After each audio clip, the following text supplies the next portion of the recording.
I'll go wash my hands first. After washing her hands, Rosewood took a deep breath and walked behind Ethan Miller. She slowly opened the medicine bottle, poured a little into her hands, rubbed her palms together a few times, and finally closed her eyes, placing her hands on his feverish skin as if resigned to her fate. His skin was scorching, making Rosewood's heart race. It wasn't her fault, after all, Ethan Miller was very handsome. She was definitely not a man-crazy person. Because Violet Evans was passionate about Taekwondo and often got injured during practice, Rosewood had learned a bit about massage and applying medicine from being around her. Rosewood pushed aside the chaotic, rosy thoughts in her mind and skillfully massaged the bruised area on his skin. Don't think too much, it's just applying medicinal alcohol. She kept telling herself this while massaging Ethan Miller, but her mind became even more confused, and her face inadvertently grew hot. After hurriedly applying the medicine for a few minutes, she decided to finish the task. All done. Ethan Miller turned around, his deep gaze fixed on her as she lowered her head to close the bottle cap. Her jet-black hair cascaded around her neck, her fair skin flushed, and her pink lips gently pressed together, looking incredibly alluring. As if possessed, a sudden desire surged within him. Without thinking, he grabbed her hand and pulled her into his arms. Mr. Miller, you. Ethan Miller unexpectedly bit her lip, savoring her sweetness, his hands beginning to explore her body. Rosewood shivered, letting out a soft moan and quickly protested, "No, Mr. Miller." We agreed. But it seemed he didn't hear her words. His kisses trailed from her lips down to her fair neck, and he even wanted to tear her clothes off. Rosewood froze in fear. Without thinking, she raised her hand and slapped Ethan Miller across the face. A loud smack echoed. Ethan Miller immediately stopped, his face darkening as he lifted his head from her. Though the slap only grazed his ear due to the angle, it was enough to infuriate him. He grabbed her wrist, his expression icy. "Girl, you dare to hit me?" She was indignant and retorted, "You were wrong first. We had an agreement, you can't just kiss me whenever you want." Moreover, what he just did went far beyond just a kiss. She wasn't his to treat like that. Ethan Miller squinted at the vivid red mark on her neck, snorted coldly, and stood up. "You were the one seducing me." Chapter 31, Mommy, you smell so nice. What? She seduced him? When did she ever seduce him? He put his clothes back on and faced her accusations with a calm demeanor, the frenzy from earlier dissipating like smoke. "When you were applying the medicinal wine on me, your face was all flushed." Hearing this, Rosewood grew even angrier. "Just because my face was red doesn't mean I was seducing you." Ethan Miller replied with a stern expression, "The look on your face at that time, it seemed just like you were seducing me." Rosewood was taken aback for a moment, then sarcastically asked, "Mr. Miller, can we not act all serious while saying such shameless things?" Ethan Miller's face darkened. "Do you know how many women want to cling to me?" Upon hearing this, Rosewood became even more infuriated. "I don't know, I only know that those women do not include me." "You." He was provoked by her, angrily grasping her chin, but she wasn't afraid and boldly looked him straight in the eyes. They locked eyes for a few seconds. Ethan Miller's breathing became heavy. His gaze dropped to her luscious lips, staring intently for a moment, his throat moved up and down, and finally, he pushed her away before losing control. Damn it, he wanted to kiss this woman again. Recalling the sensation of kissing and caressing her earlier, a wave of excitement surged within him. Rosewood glared at Ethan Miller angrily. "Don't you think you owe me an apology?" As soon as she finished speaking, his sharp gaze pierced through her as if trying to see through her clothes. Rosewood shivered, a flicker of fear rising in her heart, and she quickly took a step back. Only then did Ethan Miller withdraw his gaze, his face darkening as he swiftly left the room. She breathed a sigh of relief. That was really dangerous. Even with just one experience, she understood men's thoughts. She knew Ethan Miller truly desired her earlier. Luckily, she managed to control the situation. But, will such things happen often in the future? At dinner time, Rosewood took Lilywood downstairs. After finishing her cake, Lily complained of hunger again. Rosewood helplessly poked her daughter's belly, little glutton. As they descended the stairs, Rosewood was startled by the scene before her. In the grand and luxurious hall, dozens of servants stood in 4 neat rows, with the butler in front, seemingly instructing them. To the right of the butler stood William Carter and a man she didn't recognize. Everyone looked serious, as if something significant was about to happen. Strange. What was going on? Rosewood was full of questions. By the time she approached, the butler had just dismissed everyone, and she heard nothing. "Ms. Wood, please sit on the sofa and wait for a moment. The young master will be back soon, and then you can have dinner." Rosewood nodded, "Yes, okay." She turned around and saw William Carter inviting the unfamiliar man upstairs, "Dr. David, please follow me." Seeing them head to the 3rd floor, Rosewood couldn't help but wonder what Dr. David was there for. "Mom, it's raining outside, really hard, and there's wind too." Lilywood stood at the door, pointing to the yard, excitedly telling Rosewood. "Is it raining?" Since evening, the sky had turned gloomy, and now it was indeed raining. Rosewood walked over and, noticing the strong wind, pulled Lilywood inside. "Quickly, come inside, the wind is strong out there, you'll catch a cold." Just as she finished speaking, a light flashed in the distance. A car was approaching, getting closer, and the headlights were blinding. Rosewood squinted at the approaching vehicle, pulling Lilywood closer. It must be Ethan Miller returning. The car stopped, and a bodyguard got out, opened a black umbrella, and held the door for Ethan Miller. The man stepped out of the car and hurried over. Upon seeing Rosewood and Lilywood standing at the door, he paused slightly. "Daddy." Lilywood hugged Ethan Miller's leg, reaching out her small hand to grab his, but he brushed it away without hesitation. "Get away." His voice was icy, his expression dark, exuding a chilling aura that kept people at a distance. Seeing him speak to Lily in such a tone and manner, Rosewood felt sorry for her daughter and spoke up, "Why are you being so harsh? Could this man still be angry about this afternoon's incident?" Ethan Miller glanced at her, his sharp gaze making Rosewood shiver. The butler quickly approached, "Young master, welcome home." Ethan Miller no longer looked at Rosewood and strode past her. The butler followed him, saying, "Dinner is ready." After a slight hesitation, the butler added, "William Carter has brought Dr. David over, they are currently on the 3rd floor." Hearing this, Ethan Miller stopped, looking displeased, making a mountain out of a molehill. He then glanced at Rosewood and instructed the butler, "Take the food cart to the 3rd floor. I won't eat downstairs." "Yes, sir." Rosewood angrily stared at Ethan Miller's back, wishing she could bore holes into him. At this moment, the butler approached her and said, "Miss Wood, I apologize for being forward, but these days, please avoid angering the young master." "As if I dare to anger him." "Then, please join us for dinner." Rosewood nodded. Although her mood was dampened by Ethan Miller, the sight of a table full of delicious food still made her eat heartily.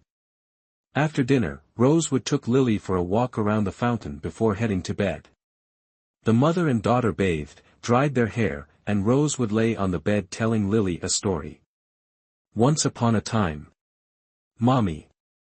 Rose's story had barely begun when Lilywood interrupted her. Lilywood looked at her with wide, sparkling eyes and said, "Daddy was so fierce just now." Mentioning Ethan Miller made Rosewood feel irritated. "He's always been fierce, not just fierce but also very annoying. He even dared to forcibly kiss her and touch her chest." However, Lilywood's next words almost made Rose explode with anger, "But I like Daddy." Rosewood asked discontentedly, "What do you like about him?" "He's grumpy, always frowning, and has no affection at all. Frankly, he's just a good-looking scoundrel. Hee hee. Hearing that, Lilywood suddenly giggled mischievously. Rosewood pinched her daughter's chubby cheeks lightly. You little rascal, what are you laughing at? Lilywood pointed at the hickey on her neck and playfully said, Mommy, is this the strawberry Daddy planted for you? Rosewood was momentarily stunned, then hurriedly covered her neck. Ethan Miller, damn him. She cleared her throat and pulled the blanket over Lilywood's head. Sleep, sleep.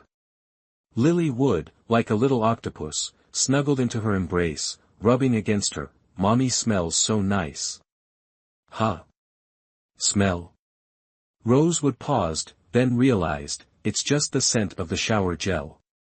Speaking of which, her natural body fragrance used to be quite strong, but ever since that night 5 years ago, after being with a strange man, it faded and completely disappeared after giving birth to Lily.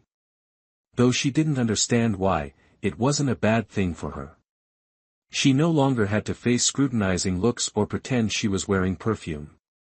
After Lilywood fell asleep, Rosewood lay beside her, looking at her daughter's small, innocent face, and gently kissed her cheek.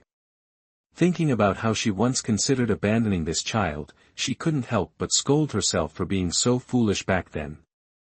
Thankfully, she listened to the doctor and gave birth to this little angel. Therefore, she was determined to give her daughter a healthy heart. Her daughter was her treasure, and she wouldn't allow anything to happen to her. Outside, the rain continued to pour, and the wind howled fiercely. Rosewood had fallen asleep at midnight but was awakened by thirst at 2 in the morning.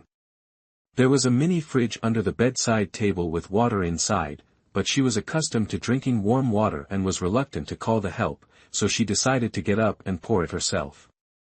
Rosewood gently opened the door and stepped out. As she closed the door, she heard a commotion. She frowned, surprised to see all the lights in the house were on, and it seemed like the staff hadn't gone to sleep yet. Is everyone on night duty today? That can't be right. Puzzled, she saw William Carter leading Dr. David upstairs, then opening the bedroom door of Ethan Miller and entering. At that moment, the butler happened to come out. She approached, stopping the butler, and asked, May I ask what's going on? The butler's face was serious. Miss Wood, the young master is ill. Ethan Miller is sick. Rosewood had only heard that Ethan Miller's medical skills were exceptional, and if he wanted to save someone, even Yama couldn't take them. But she never thought that no matter how skilled he was still human and could get sick. She anxiously asked, What illness does he have? Is it serious? Fever. As soon as Rosewood heard it was a fever, she immediately felt relieved. Thank goodness, it's just a common cold fever, not a serious illness. There must be fever-reducing medicine in the house, right? I think I have some in my bag if needed. The butler shook his head. Fever medicine doesn't work. Huh? Rosewood didn't understand why the butler seemed so troubled. Is the fever very high? Does he need an 4 drip? The butler sighed without further explanation. Bang! Bang! Bang! Suddenly, the sound of something heavy hitting the ground echoed. Rosewood and the butler simultaneously turned to look and discovered the noise was coming from Ethan Miller's bedroom. The butler immediately headed towards the bedroom. Worried, Rosewood followed him in. As soon as they entered, they saw Ethan Miller in his pajamas, furiously smashing things in the room. A bunch of noisy people, everyone get out. Ethan Miller's face was flushed, clearly indicating a high fever, yet it was unclear why he was so angry. To Rosewood, Ethan Miller was usually aloof and proud, but not someone who easily lost his temper like this. Young master, would you like to try some sweets? The butler offered a plate of exquisite pastries to Ethan Miller, coaxing him as if he were a child. Rosewood was astonished that the butler would ask Ethan Miller if he wanted to eat sweets at such a moment. But then something even more shocking happened. Ethan Miller glanced at the plate, took it, picked up a small spoon, and tasted a piece. William Carter, Dr. David, and the butler in the room all held their breath in anticipation. Awful. Ethan Miller immediately threw the plate to the ground. Rosewood was startled, unable to reconcile the irate man before her with the usually calm and composed Ethan Miller. Crash. Crash. Crash. Ethan Miller continued to smash a few more items. Just as he was about to throw a picture frame to the ground, the butler suddenly shouted, "Young master, you must not break that." Fortunately, Ethan Miller retained a shred of reason.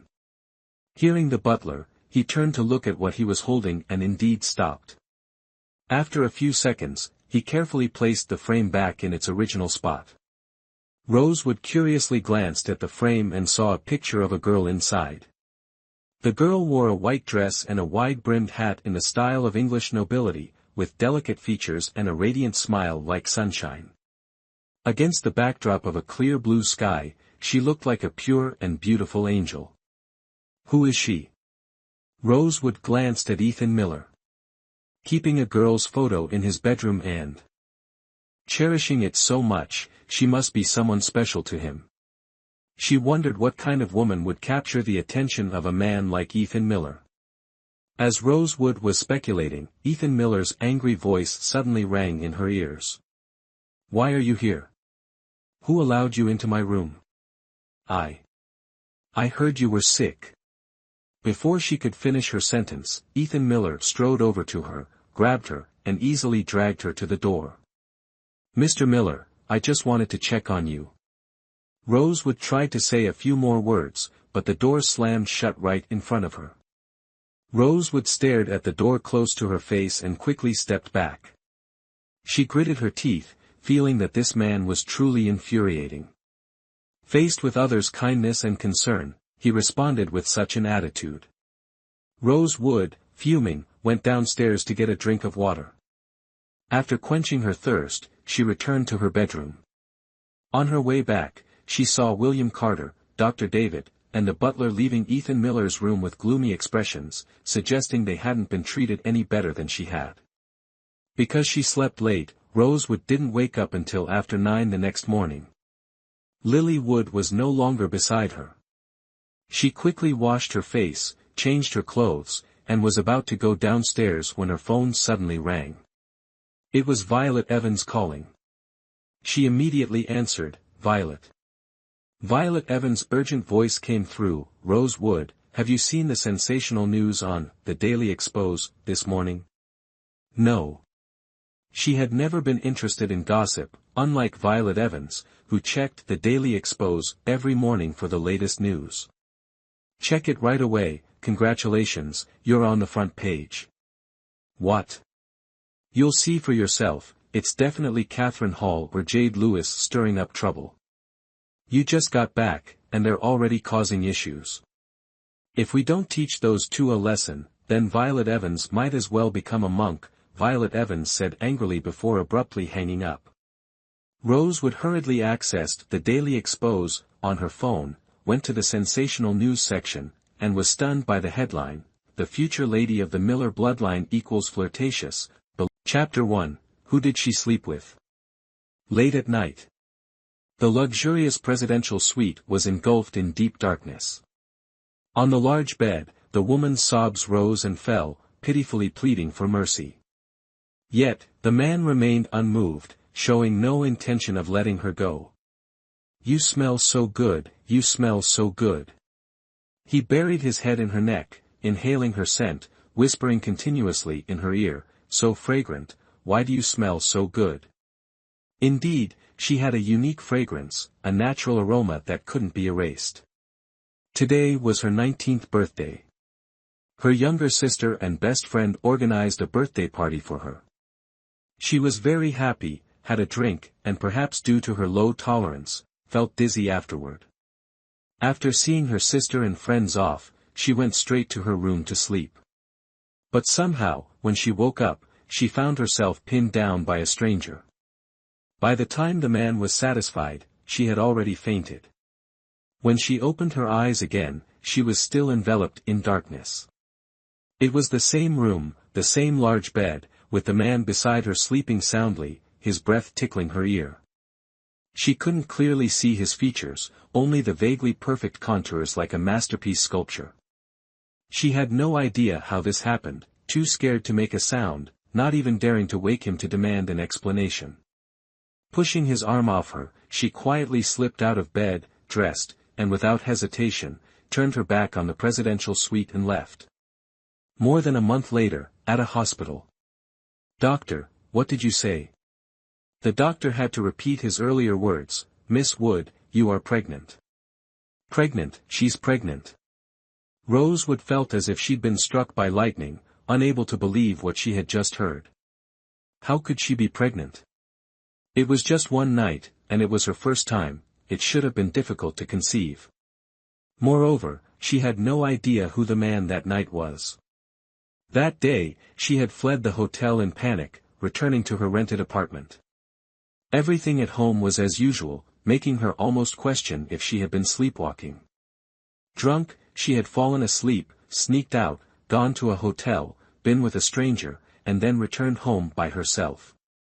Rubbing her aching temples, Rosewood looked at the doctor and hesitantly said, I can't keep this baby."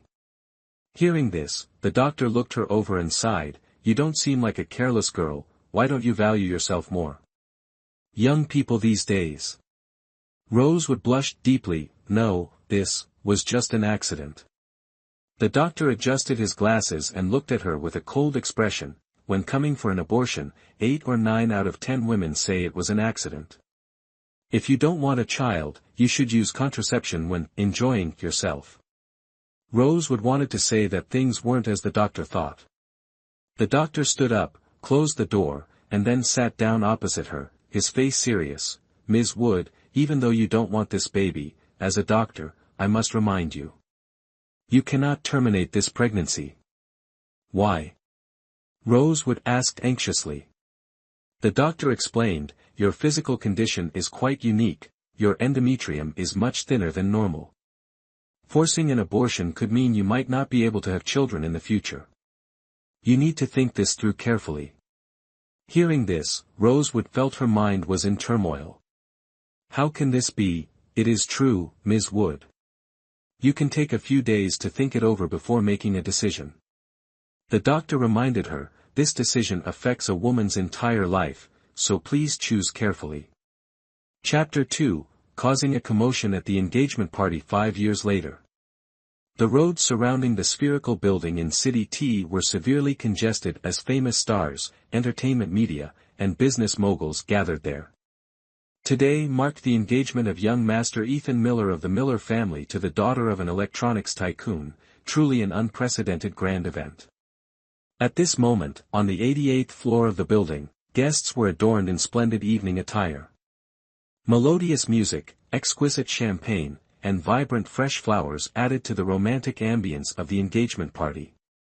As the couple entered, all eyes turned towards them. Ethan Miller wore a high-end silver-gray suit, his nearly 1.9-meter-tall stature exuding majesty and charisma. His sharp eyes, straight nose, perfectly proportioned lips, and chiseled features seemed sculpted, while his thick eyebrows highlighted his cold, arrogant demeanor. At this moment, his jet-black eyes gleamed with unfathomable depth. He was a prodigy, with a handsome appearance, hailing from a renowned medical family, and was acclaimed as a genius in both medicine and business. His skillful hands could both save and take lives. It was rumored that he was specially admitted to a top world university at 14, graduated as valedictorian at 16, founded an entertainment company at 18, purchased a top 10 world island with personal wealth at 20, and officially took over the Miller family's medical empire at 21. "Miss, you don't have an invitation, you can't enter." "Let me in, I want to go in." "Mr. Miller, Ethan Miller, I must see him. Please let me in." The peaceful atmosphere of the hall was suddenly disrupted by the desperate pleas of a woman. The guests turned to see a woman wielding a sharp fruit knife rushing in. Rosewood wore jeans, a simple t-shirt, and inexpensive yet clean sneakers. She had a delicate face, porcelain white skin, and long, glossy black hair tied loosely with a string. At this moment, a noble-looking woman, bearing some resemblance to Ethan Miller, stepped forward. It was Mrs. Celeste, his mother. "What is happening?" "Madam, this woman wants to meet the young master but doesn't have an invitation, so we stopped her. She threatened us with her life, so." On a regular day, the security would have subdued Rose Wood without caring about her well-being. But today is special, with many reporters present. Any incident could tarnish the Miller family's reputation. "Useless fools," Mrs. Celeste scolded the guards to step back. She looked at Rose Wood and asked, "Who are you?" Rose Wood appeared panicked, seemingly not hearing Mrs. Celeste's question. Her beautiful eyes scanned the hall, searching for the figure she wanted to meet. Suddenly, her eyes lit up. The man standing in the center of the hall, exuding an aura of arrogance, was looking at her sharply. He was the one she was looking for, Ethan Miller. Before arriving, she had researched him thoroughly, so there was no mistaking his appearance. Rose Wood, filled with excitement, stepped forward, wanting to get closer to him but was stopped. She looked pleadingly at the person blocking her. "Please, I want to see Mr. Miller. It won't take long, just give me 10 minutes, only 10 minutes. As soon as she finished speaking, the guards took advantage of her distraction and tightened their grip on her wrist. She cried out in pain, her hand loosening, and with a clang, the knife fell to the ground. Immediately, she was seized and dragged out of the hall. She cried and struggled, but it was futile. In her desperation, she could only look towards Ethan Miller and scream, "Mr. Miller! Mr. Miller!" The guests at the party witnessed the chaotic scene, some curious, others secretly mocking. Most assumed this woman must be one of the many women Ethan Miller had entangled with. Wait! Just as Rose Wood was being dragged out, Ethan Miller's deep and authoritative voice rang out. The guards had no choice but to bring Rose Wood back. Seeing the situation change, Rose Wood hurriedly seized the opportunity, looking directly at Ethan Miller, saying, "Mr. Miller, I have something to discuss with you. Please give me 10 minutes. Then she implored, "Please." The event seemed to grow more intriguing, and everyone watched intently. Ethan Miller gently pushed aside his fiancée, who was leaning against him, and slowly walked towards Rose Wood. Rose Wood quietly watched him approach. Up close, this man was astonishingly handsome, even more so than in magazine photos. "Mr. Miller." Ethan Miller raised his hand slightly, signaling the guards to release her. Then, to everyone's astonishment, he pulled Rose Wood into his arms, and without a word, kissed her on the lips. Rose Wood's eyes widened, her body stiff as a statue. It took her several seconds to regain her composure and struggle, but his hold was too tight for her to break free. She frowned but dared not show anger because she needed his help. Electronics mogul Edward Wright, standing nearby, turned pale with rage and slammed the table in anger. Ethan Miller's recent action was like a slap in the face to him and his daughter, causing the Wright family to lose all dignity. Soon after, Ethan Miller released Rose Wood. Having been kissed to the point of weakness, she leaned against his chest, needing his support to stand firm. To outsiders, their posture clearly exuded intense affection. "You know you don't want me to get engaged. We'll talk at home." The man's deep, seductive voice whispered in her ear. Rose Wood looked up, meeting Ethan Miller's calm gaze. What? What did he mean by that? Since when did she not want him to get engaged? She came to cause trouble, not to stop his wedding. Around them, gasps of surprise echoed. Numerous reporters at the scene raised their cameras, flashes going off incessantly, all aimed at Ethan Miller and Rose Wood. Rose Wood looked bewildered, her mind blank. Edward Wright pulled his daughter back, angrily pointed at Ethan Miller, then snorted coldly and left. In the enclosed car, Rose Wood nervously wrung her hands, glancing at the silent man beside her. After a long pause, she took a deep breath and finally spoke, "Mr. Miller, I." However, before she could finish, Ethan Miller interrupted, "You acted very well." "What? Acted very well. Rosewood guessed there was some misunderstanding and quickly explained, I wasn't acting, Mr. Miller. Stop the car. Ethan Miller ordered the driver, cutting her off again, then turned to her, signaling her to get out, you've completed your task, now leave. In desperation, Rosewood quickly grabbed his arm, I don't know anything about a task, Mr. Miller, please listen to me. Ethan Miller coldly looked at the hand clutching him and forcefully shook her off. Get this woman out. The bodyguard in the front seat heard this, immediately got out, opened the back door, and pulled Rosewood out. Rosewood clung to the car door, pleading, Mr. Miller, I beg you, save my daughter, save my daughter. Chapter 4, She is a surprise. Upon hearing this, Ethan Miller scrutinized Rosewood, save your daughter. Rosewood nodded anxiously, yes, save my daughter. She has a congenital heart condition and can only have a heart transplant if a suitable heart is found. Almost everyone in Country S knows that the Miller bloodline possesses the most advanced medical equipment in the world along with a vast information resource network. As long as Ethan Miller agrees to help, she could quickly find a suitable heart and have Lily operated on with the best equipment available. Most importantly, she hoped Ethan Miller could perform the surgery on Lily himself. Faced with her plea, Ethan Miller narrowed his eyes and coldly said, What makes you think I would agree to your request? Rosewood closed her eyes, trying to hold back her emotions, but tears continued to fall. Her lips trembled, and in front of the driver and bodyguard, she slowly knelt down. Please, sir, save my daughter. She's only 5 years old, her life is just beginning. Rosewood choked out. Back then, despite the doctor's advice, she decided to have the child. During the 10 months of pregnancy, feeling the little life growing inside her, she experienced the happiness of a mother for the first time. She was an orphan, and after her adoptive father passed away, her adoptive mother treated her coldly, not even wanting her sister to associate with her. Her loneliness finally ended when that small life was born.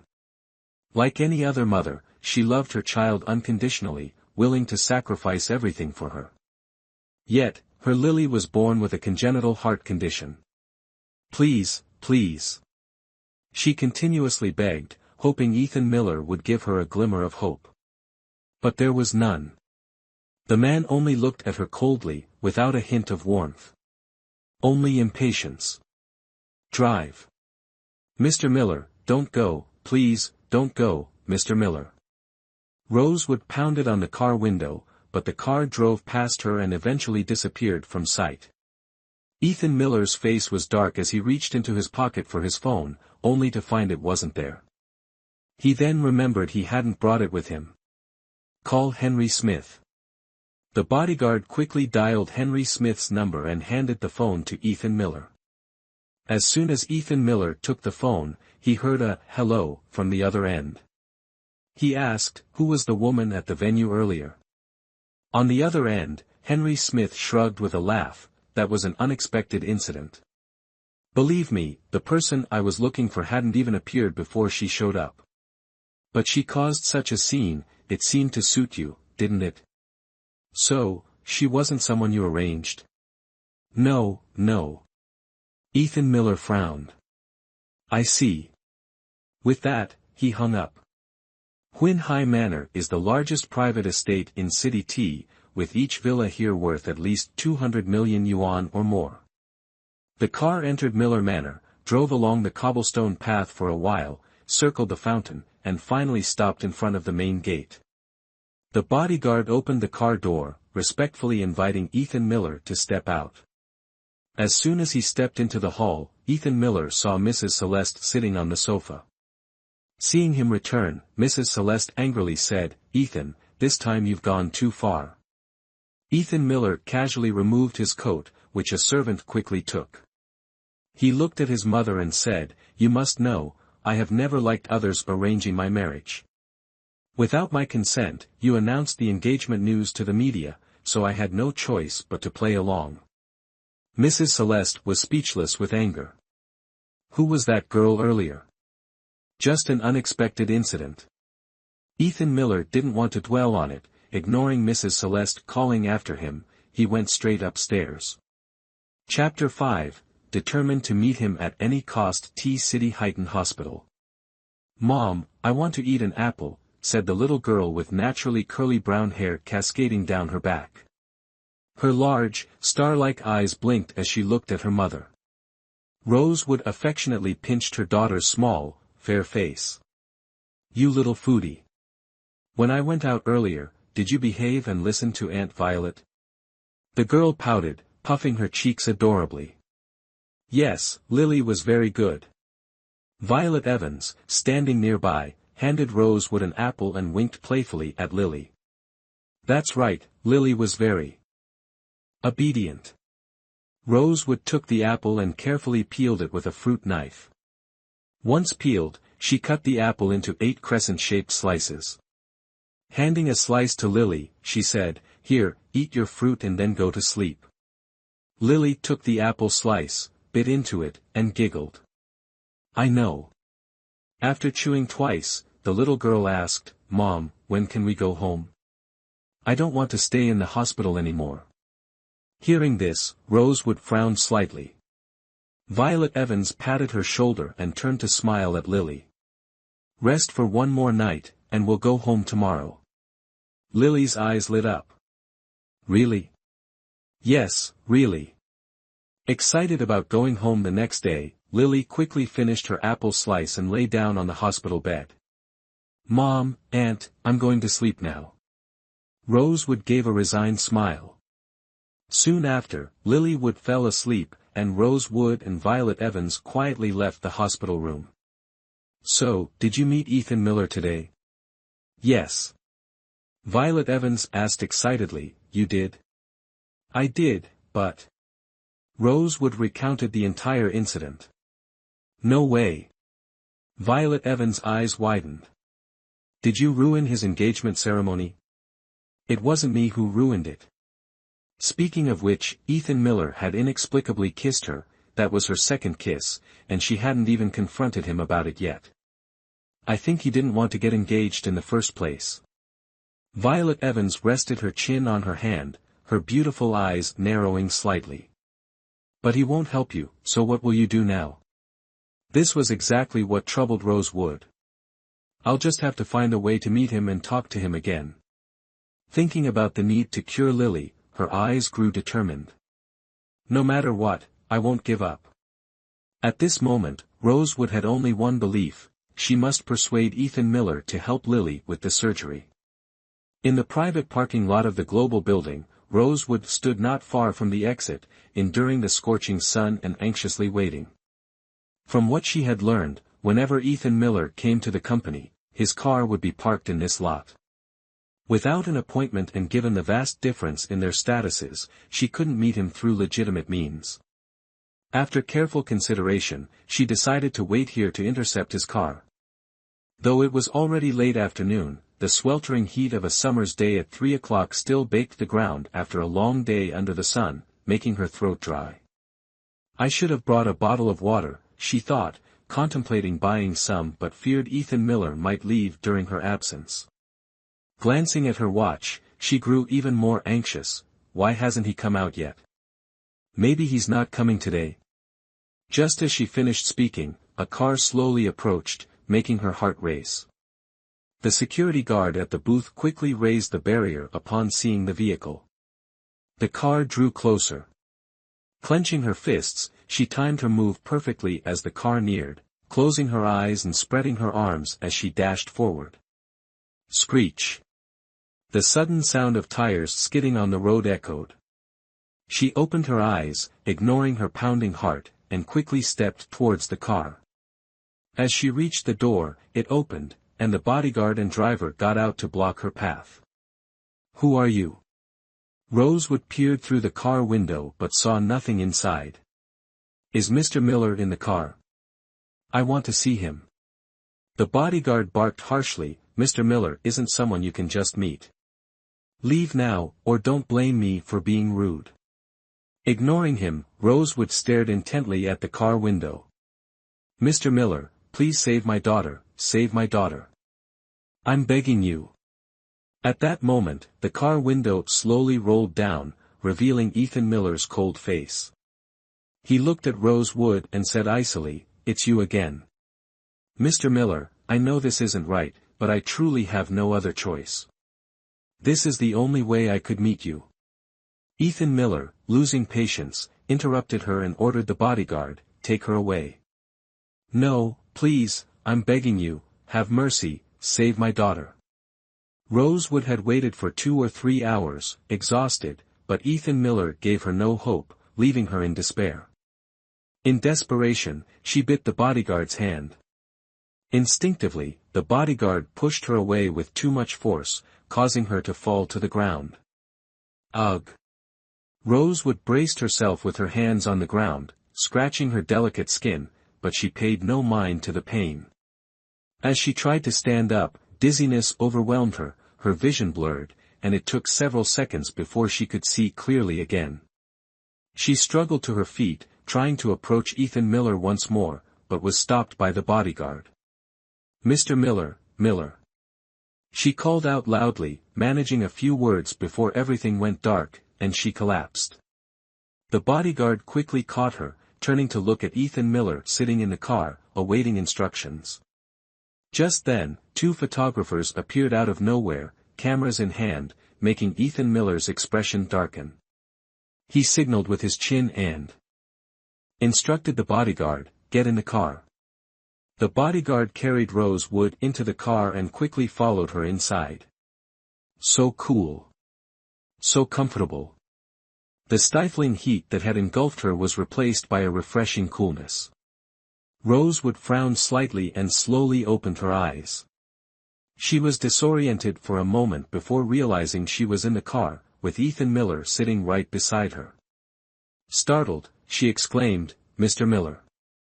Strange, how did I end up in the car?" She thought back. "Oh, right, I must have fainted. Probably because I haven't been eating or sleeping well these days, and being out in the sun didn't help either." Seeing her awake, Ethan Miller signaled the driver to pull over. Rosewood quickly held her head, "Sorry, I still feel very unwell, dizzy. Could I stay in the car a little longer?" Ethan Miller saw through her foolish act with a glance. He turned a page of the document in his hand and said, "Get out of the car, and don't come looking for me again." Hearing this, Rosewood stared at him, biting her lower lip, fists clenched at her sides. When she didn't move, Ethan Miller reminded her once more, "Don't make me repeat myself." As he spoke, he glanced at the document, completely ignoring Rosewood. Somehow, Rosewood found the courage to snatch the document from his hand. Ethan Miller, perhaps not expecting her to do so, allowed her to succeed. He looked at her displeased, and she said, "Mr. Miller, it might be rude of me to say this, but I must."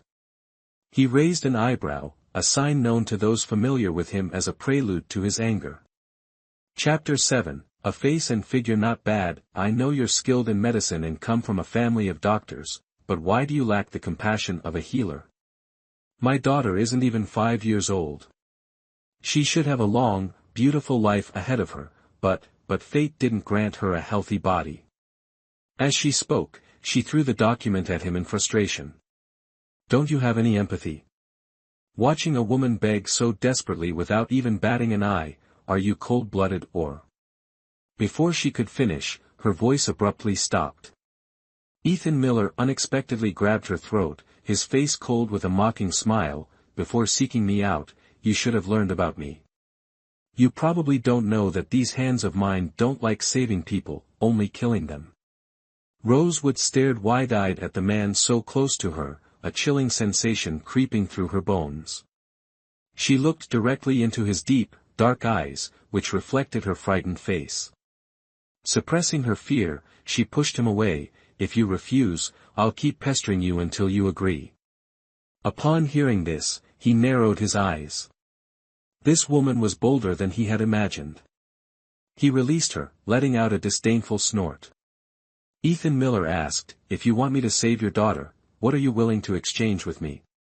"Exchange?" Rosewood immediately became alert. As long as you save my daughter, I'll do anything you ask. She quickly added, but I don't have any money. At 19, she decided to have Lily.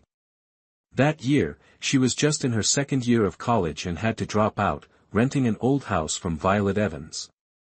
Later, Violet's parents divorced, and she went with her father to country A.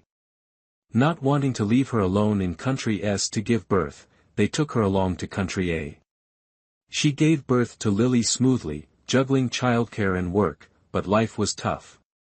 Without Violet Evans' help, she would have collapsed long ago. Ethan Miller said calmly, I don't need money. Oh, really? Rosewood showed a pained expression. While it was good that Ethan didn't want money, what did he want then? In terms of status, family background, and reputation, she couldn't compare to him. Thinking it over, she realized she had no right to negotiate with him. While she was lost in thought, his gaze shifted from her face to her chest, then further down. After observing for a moment, he said, your looks and figure aren't bad, but I don't lack women. However, recalling yesterday's kiss, it was quite pleasant. Huh? Rosewood exclaimed in confusion, then realized his blatant gaze. She quickly covered her chest and angrily said, don't even think about it. Is this the attitude of someone asking for help? He withdrew his gaze. Besides, do you know what I'm thinking? Rosewood blushed with embarrassment, of course I know what you're thinking. A man looking at a woman's body with such a blatant gaze could only be thinking about one thing. What am I thinking? Ethan Miller leaned back in his chair, legs crossed elegantly, casually waiting for her answer. Rosewood bit her lip, turned away, and didn't respond. Ethan Miller, not wanting to waste any more time, signaled for the bodyguard to escort Rosewood out of the car. In a moment of desperation, Rosewood quickly interjected, I can come to your house to work as a maid, do laundry, make tea, cook, clean the house, I'm very good at it. I don't need a maid. His words shattered her illusions. Immediately after, she was dragged out of the car. Taking advantage of the moment before the car drove off, she pointed at the window and shouted to the person inside, I won't give up. Chapter 8, Relentless Pursuit. Rosewood returned home and used her key to open the door. As soon as she stepped into the hall, she saw Violet Evans and Lilywood playing a complex puzzle game in the living room. Seeing her mother return, Lily immediately dropped her toy and ran to hug her leg, Mommy. Rosewood bent down to pick up her daughter and walked over to Violet Evans. Seeing her friend staring intently at the puzzle, Rosewood curiously asked, What are you looking at? Violet Evans looked up and pointed at the puzzle. Rosewood, once again, I'm amazed by Lily's IQ. This puzzle maze took us a whole day to complete before, but Lily just looked at the instructions a few times and finished it in 10 minutes. Hearing this, Rosewood calmly replied, That's not surprising. She had long known how high Lily's IQ was. Back in Country A, Lily participated in an international children's memory competition. Hundreds of numbers, and she recited them in order after just a few minutes of looking. At that time, they won a $5,000 prize, which Rosewood used to cover living expenses. Since then, whenever there was a similar competition, she would let Lily participate. Every time it was a contest of intelligence, Lily would win first place, and the prize money helped alleviate many financial burdens. Sigh, thinking about it made her feel like a failed mother. Mommy, you said I would meet Daddy after coming back from the hospital. Lily pouted, looking at Rosewood with dissatisfaction, You always lie to me. You said I'd meet Daddy after leaving the hospital, but every time I leave, he's never there. Rosewood coughed softly. For the past 2 years, this little girl had been constantly asking for her father, but how could she know who the man from back then was, let alone find a father for her? Lily, Daddy will appear soon, but you have to be good and listen, or he won't come back. I'm good, Mommy, I'm very good. Lily hugged her tightly, showering her face with kisses, leaving it covered in saliva. Rosewood wiped her face, put Lily down, and turned to head into the kitchen. Violet Evans followed, "I've already cooked dinner." Rosewood inhaled the aroma of the food, feeling a warm sensation rise in her heart. After the three finished their meal, Rosewood bathed Lily and put her to sleep before quietly leaving the bedroom. In the living room, Violet Evans was sitting on the sofa hugging a pillow, watching TV. When she saw Rose, she waved enthusiastically, "Rosewood, come watch TV with me." Rose glanced at the screen just as Ethan Miller's face appeared. This scene was. It seemed to be Ethan Miller's engagement ceremony. "These journalists are really nosy," Violet Evans commented, though she watched with great interest.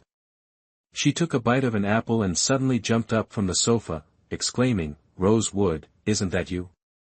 They even got you in the shot." Rose was even more shocked than Violet Evans, completely unprepared to see herself on TV, especially caught up in such a scandal. She hurried over to turn off the TV. "No, don't watch it." If she remembered correctly, the next scene would be Ethan Miller pulling her into his arms and kissing her in front of everyone. "Huh. Don't turn it off, I'm watching." "Wait. Ah. Rosewood, Rosewood, he kissed you." Before Rose could turn off the TV, the scene she dreaded appeared, showing a close-up of her and Ethan Miller's kiss. Watching the detailed shot, she felt her expression at that moment was truly silly. Chapter 9, Is This Child Ethan Miller's? At that moment, she heard the host say, "Although the engagement ceremony ended in quite a commotion, it shows the charm of our CEO Miller is undeniable. Not only does he have a wealthy heiress willing to marry him, but also a beauty fighting for his affection, causing a stir at the engagement, making many singles envious." Rosewood was completely dumbfounded after hearing this. Fighting for affection? These people really knew how to imagine things. She abruptly turned off the TV and met Violet Evans' teasing, slightly gloating gaze. She immediately raised her hands in surrender. "I admit, he did kiss me, but it was just an accident." Calling it an accident, but clearly Ethan Miller had forced the kiss on her, she was the victim here, wasn't she? Violet Evans grabbed her arm, curiously asking, how did it feel to be kissed by him? "He's super handsome." Rosewood glared at her. "If you want to know how it feels, go find him and ask him to kiss you." Violet Evans covered her face, pretending to be shy.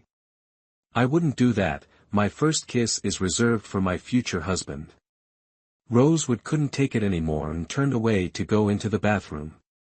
Tomorrow, she would have to continue dealing with Ethan Miller.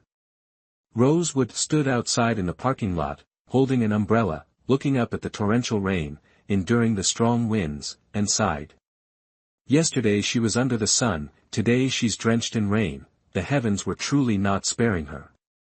Despite the umbrella, her shoes and the hem of her pants were soaked. She kept glancing towards the entrance, hoping Ethan Miller would appear soon. Fortunately, she didn't have to wait long. A car drove out, and as soon as she saw it was Ethan Miller's, she ran towards it. Because of the rain, the driver didn't dare to drive fast and quickly braked when he saw someone rushing out. Seeing Rosewood through the windshield, he turned back to Ethan Miller and said, "Sir, it's her again." Hearing this, Ethan Miller looked up outside. The rain blurred the car windows, and he could only vaguely see a slender figure approaching. Henry Smith, sitting beside him, didn't understand what was happening and turned to ask, "Who is she?" At that moment, there was a knock on the car window. Henry Smith glanced over and immediately recognized Rosewood. He squinted his charming eyes, elegantly stroked his shoulder-length hair, and teased, "Miller, she's your rumored lover now." "What? Planning to make it real?" "Shut up." This woman was like a persistent ghost, refusing to leave. Henry Smith clicked his tongue twice, hearing Ethan Miller tell the driver, "Drive on, ignore her." The car drove straight past Rosewood. "Don't go, Mr. Miller, Ethan Miller." Rosewood, ignoring her soaked clothes, chased after the car. Suddenly, a few paparazzi appeared out of nowhere and blocked her path. Rosewood was stunned, still not understanding what was happening when a barrage of questions hit her. "Miss, are you Ethan Miller's lover? Did he break off his engagement with the electronics tycoon's daughter because he truly loves you? Break off the engagement because of her? Truly love?" Such ridiculous questions, don't they feel their IQ being insulted? These people surely didn't see how Ethan Miller's car just sped past her. If she were Ethan Miller's lover, would he treat her like that? Think before you ask. "Ms. Wood, can you tell us how you and Ethan Miller met?" Rosewood caught the key point and turned to the reporter who asked, "How do you know my last name is Wood? How did they investigate her background so quickly?" "The information I have suggests that you currently have a daughter, but you've never been married. Is that child Ethan Miller's?" Chapter 10, Is Daddy Handsome? Is he rich? Rosewood hadn't even processed the previous question when another bombshell hit her. At that moment, her phone rang in her pocket. She took it out and saw it was Violet Evans calling, so she answered immediately. On the other end, Violet Evans' voice was filled with concern. "Rosewood, what's going on? Why are there so many entertainment reporters outside the neighborhood? They blocked Lily and me, kept asking about your relationship with Ethan Miller, and said Lily is his daughter." "What?" Rosewood was completely stunned. Through the phone, she heard a reporter asking Violet Evans, "Is this child Ethan Miller's illegitimate daughter? Is he her father?" Hearing this question, Rosewood was so anxious she wanted to jump through the phone and get there immediately. "Wait there, I'll be right back." Just as she was about to hang up, she heard her daughter's clear, sweet voice coming through the phone. Lily Wood opened her bright, sparkling eyes, looked at the reporters with an excited face, and smiled sweetly. "Uncle, who did you say is my daddy? Has my daddy come back?" Rosewood was truly at a loss with her daughter, who was always searching for her father. She decisively hung up and put the phone back in her pocket. "Get out of the way. I have no relationship with him. This child is not his." Beep beep, the urgent sound of a car horn rang out. Rosewood turned her head to see a car slowly approaching her. The driver looked at her and said, "Miss, please get in the car." "You are?" The driver explained, "Mr. Miller asked me to pick you up." Although she found it strange, to escape the reporters, Rosewood quickly opened the car door and got in. The reporters chased after them for a few steps but eventually gave up. In the car, she curiously asked the driver, "Did Mr. Miller really ask you to pick me up? Hadn't that man already left?" The driver nodded. Rosewood hesitated a bit, feeling slightly embarrassed, and said, I urgently need to get home, and it's hard to catch a cab in this heavy rain. Could you please give me a ride?"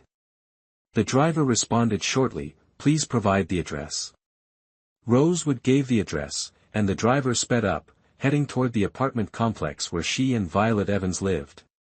Ethan Miller watched the car disappear into the distance, frowning slightly. "These reporters are as persistent as leeches," Henry Smith said, looking at Ethan Miller. "Do you want me to put pressure on their superiors to remove this rumor?" Ethan Miller pondered for a moment, then gently shook his head. "I have my own plans. Thank you for driving me home." "You're welcome." Rosewood opened the car door and stepped out. By now, the rain had subsided. She walked to the entrance of the apartment complex and, not seeing Violet Evans and Lily, quickly took out her phone to call Violet Evans. "Violet, have you two made it home?" "Yes, I asked the security to chase away those reporters." Hearing this, Rosewood sighed in relief. At that moment, Lily Wood suddenly grabbed the phone from Violet Evans and asked, "Mom, is Dad back? Earlier, someone said I'm Dad's daughter. Who is my dad?" As Rosewood walked home, she rubbed her forehead. "Soon, your dad will be back soon." Rosewood didn't want to lie, but she was terrified of hearing Lily's disappointed voice, seeing her disappointed face. Every child needs a father, and no matter how smart Lily was, she was still a child, still yearning for a father's love. Sure enough, Lily Wood was very excited. Really? Wow, Dad's coming back soon, I'll get to meet him. Mom, is Dad handsome? Is he rich? Does he like us? Faced with her daughter's series of eager questions, Rose Wood could only reply, very handsome, very rich, and he likes us a lot. Chapter 11, A Father Forgets the Mother. Lily Wood joyfully tossed the phone aside, climbed onto the sofa, and bounced around as if playing on a trampoline. As she jumped, she exclaimed, "Wow, wow, Lily has a dad now." When Rosewood got home, Lily was still brimming with excitement. She helplessly glanced at her daughter before heading into the kitchen to cook. Violet Evans followed her into the kitchen to help, and the two chatted while picking vegetables. "I didn't expect those paparazzi to be so effective. They quickly found out about you." "I didn't expect it either." She had no intention of disrupting Ethan Miller's engagement ceremony, let alone expect him to kiss her in front of everyone, nor did she think the reporters would make such a fuss about it. The most unbelievable thing was that they assumed Lily was Ethan Miller's child. It was utterly absurd. She was the child's mother, yet she didn't even know who the father was. Actually, there's nothing to be proud of in this situation. What should we do now? I don't think they'll easily let you and your daughter go. Rose Wood, feeling troubled, frowned and said, "I don't know either. But right now, I don't want to think too much. I just hope Ethan Miller agrees to treat Lily. I can't believe that man is so cold-hearted, refusing to help even a child." Hearing this, Rosewood paused for a moment, then continued, "No matter what, I must make him agree to save Lily. I absolutely won't let her be taken away from me." After saying that, she turned to look towards the living room. In the living room, Lily Wood was wearing a pink dress, standing on the sofa, watching TV and singing along to an English song. Lily. Ding dong, ding dong. Bang bang bang. Early in the morning, while Rose Wood was preparing breakfast in the kitchen, she heard urgent knocking at the door. Lily Wood, who was playing in the living room, immediately ran to the door. "Mom, I'll get it." "Hey Lily, don't open the door for strangers." Before she could finish, Lily had already opened the door, leaving Rosewood speechless. She hurried over, shielding Lily behind her, and stared at three tall, muscular men in black suits and sunglasses at the door. "Who are you?" The man in the middle glanced at her and Lily, speaking formally, "Ms. Wood. Mr. Miller invites you." She was startled. "Ethan Miller? Please come with us." Rosewood quickly took off her apron. "Okay, give me a moment. I'll go with you right away." Although she didn't know why Ethan Miller suddenly sought her out, since he took the initiative to find her, it surely wasn't anything bad. At that moment, Violet Evans came out of the bathroom, saw the situation, and quickly asked, "What's going on?" Rosewood pushed Lily towards Violet Evans. "I don't know, Ethan Miller is looking for me. I'll be back soon." "Huh? Oh, okay." Rosewood grabbed her handbag from the coffee table, headed to the door, and said to the men sent by Ethan Miller, "Let's go." Unexpectedly, one of them said, "We also need your daughter to come with us." "My daughter has to go too." Rosewood was even more puzzled. Could it be Ethan Miller has agreed to treat Lily? Thinking of this, Rosewood was overjoyed, hurriedly waving her hand to signal Lily to follow. Lily obediently came to her side, looking up with a mix of innocence and excitement, asking, "Mom, is Dad back? Am I finally going to meet Dad?" Rosewood showed an awkward expression, "Ahem, no, it's not your dad." Lily giggled, "Hee hee, I don't believe you. It must be to meet Dad." Then she stepped forward, grabbing the pant leg of a man. "Mister, let's go quickly." Rosewood's face instantly turned beet red. She really wanted to tell Lily, "My dear daughter, can you be a bit more mindful? How could Ethan Miller possibly be your dad? Moreover, with your behavior, it's clear you want a dad so much that you're forgetting about your mom. Chapter 12, Dad is indeed handsome and wealthy. Rosewood sat in the car, watching as it drove into the villa area, suddenly feeling a bit tense. Beside her, Lilywood remained excited, her tiny hands pressed against the car window, admiring the scenery outside. The little girl chirped, "Mom, this place is so big and beautiful. Does Dad live here?" Rosewood pulled her back and reminded her once more, "I told you, it's not your dad." Lily huffed, turning her face away, ignoring her mother. The car stopped at the main gate, and a bodyguard got out to open the door. "Ms. Wood, please step out of the car." Rosewood held Lily's hand as they got out. At that moment, a middle-aged man, around 50 years old, approached them. "Ms. Wood, please follow me." Rosewood nodded and followed him with Lily in tow.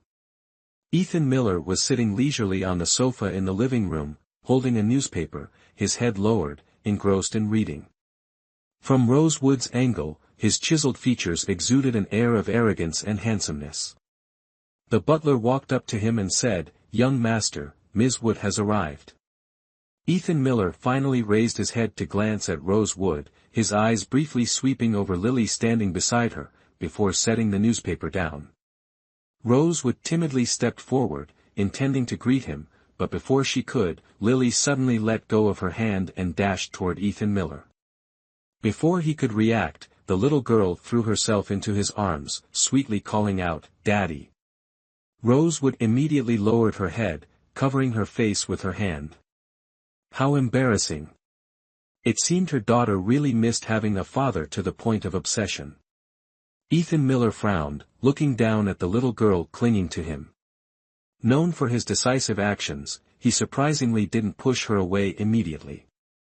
Rosewood hurried over, grabbing Lilywood's shirt to pull her back, but Lily clung tightly to Ethan Miller, resisting Rose's efforts. "Daddy, Daddy, Lily finally met you," Lilywood said excitedly, drooling on Ethan Miller. "Mom said you're very handsome and rich, and she wasn't lying to Lily." Hearing this, Ethan Miller glanced at Rosewood and pulled Lilywood away from him, his voice cold, "I'm not your father." Lilywood wasn't angry, she clung to him again, whining, "You are my daddy." Ethan Miller looked at the little girl's innocent face, strangely not pushing her away again. He stood up and handed a newspaper to Rosewood. Rosewood took it, puzzled, and looked down. It was today's latest morning paper. She immediately noticed the headline on the entertainment news page and froze in place. This. The sensational headline read clearly, "Genius Ethan Miller has an illegitimate child." Below was a short paragraph with a photo of Lilywood. "Oh my God." She looked up into Ethan Miller's cold eyes and explained, "I didn't expect things to turn out like this." All right, she admitted, she shouldn't have caused a scene at his engagement party. But ultimately, the reporters misunderstood their relationship because of him. Who told him to kiss her in front of so many people? So, was she really wrong? While Rosewood was still tangled in thoughts of right and wrong, Ethan Miller suddenly said, "You owe me a fiancé. How will you repay this debt?" Huh? What? She looked at him, bewildered. Owe him a fiancé? What did that mean? She retorted, "It's not entirely my fault. You didn't care about my wishes and kissed me, leading everyone to misunderstand, then investigate me, and finally mistake Lily as your daughter." She spoke at length, but he seemed not to hear, deciding on his own, "Since you owe me a fiancé, you'll compensate for it." Chapter 13, Moving in Together a Stand-in. Rosewood almost thought she misheard. To make sure she understood correctly, she asked, "What do you mean?" Ethan Miller stated plainly, "From today onwards, to the outside world, you are my fiancé." Rosewood was stunned, taking a few seconds before responding, "Why? Why deceive everyone?" "I have my reasons, which you don't need to know," he said curtly. "I don't agree." She firmly refused. Ethan Miller frowned at her, then gave a cold smile, you don't have a choice. Then he looked down at Lilywood clinging to his pant leg and continued, if you cooperate obediently, maybe I'll consider helping your daughter. This condition made Rosewood unable to resist feeling moved. At this moment, nothing was more important to her than Lily's life. She bit her lip and agreed, all right, I agree. This outcome was within Ethan Miller's expectations. He casually glanced at his watch and simply said, quickly move both of your belongings here. This statement struck Rosewood like a bolt of lightning. You want me to live with you? He frowned, looking impatient, as if to say, what's the problem? Rosewood immediately set a condition, living together is fine, but I have conditions. He squinted, seeing through her thoughts, and mocked, rest assured, I'm not interested in your body. Rosewood didn't expect him to be so blunt, and her face turned red immediately. But if he wasn't interested in her body, she felt relieved. After speaking, Ethan Miller strode out. Daddy, where are you going? Lilywood tried to follow him but was held back by Rosewood. Lily, stay here with Mommy.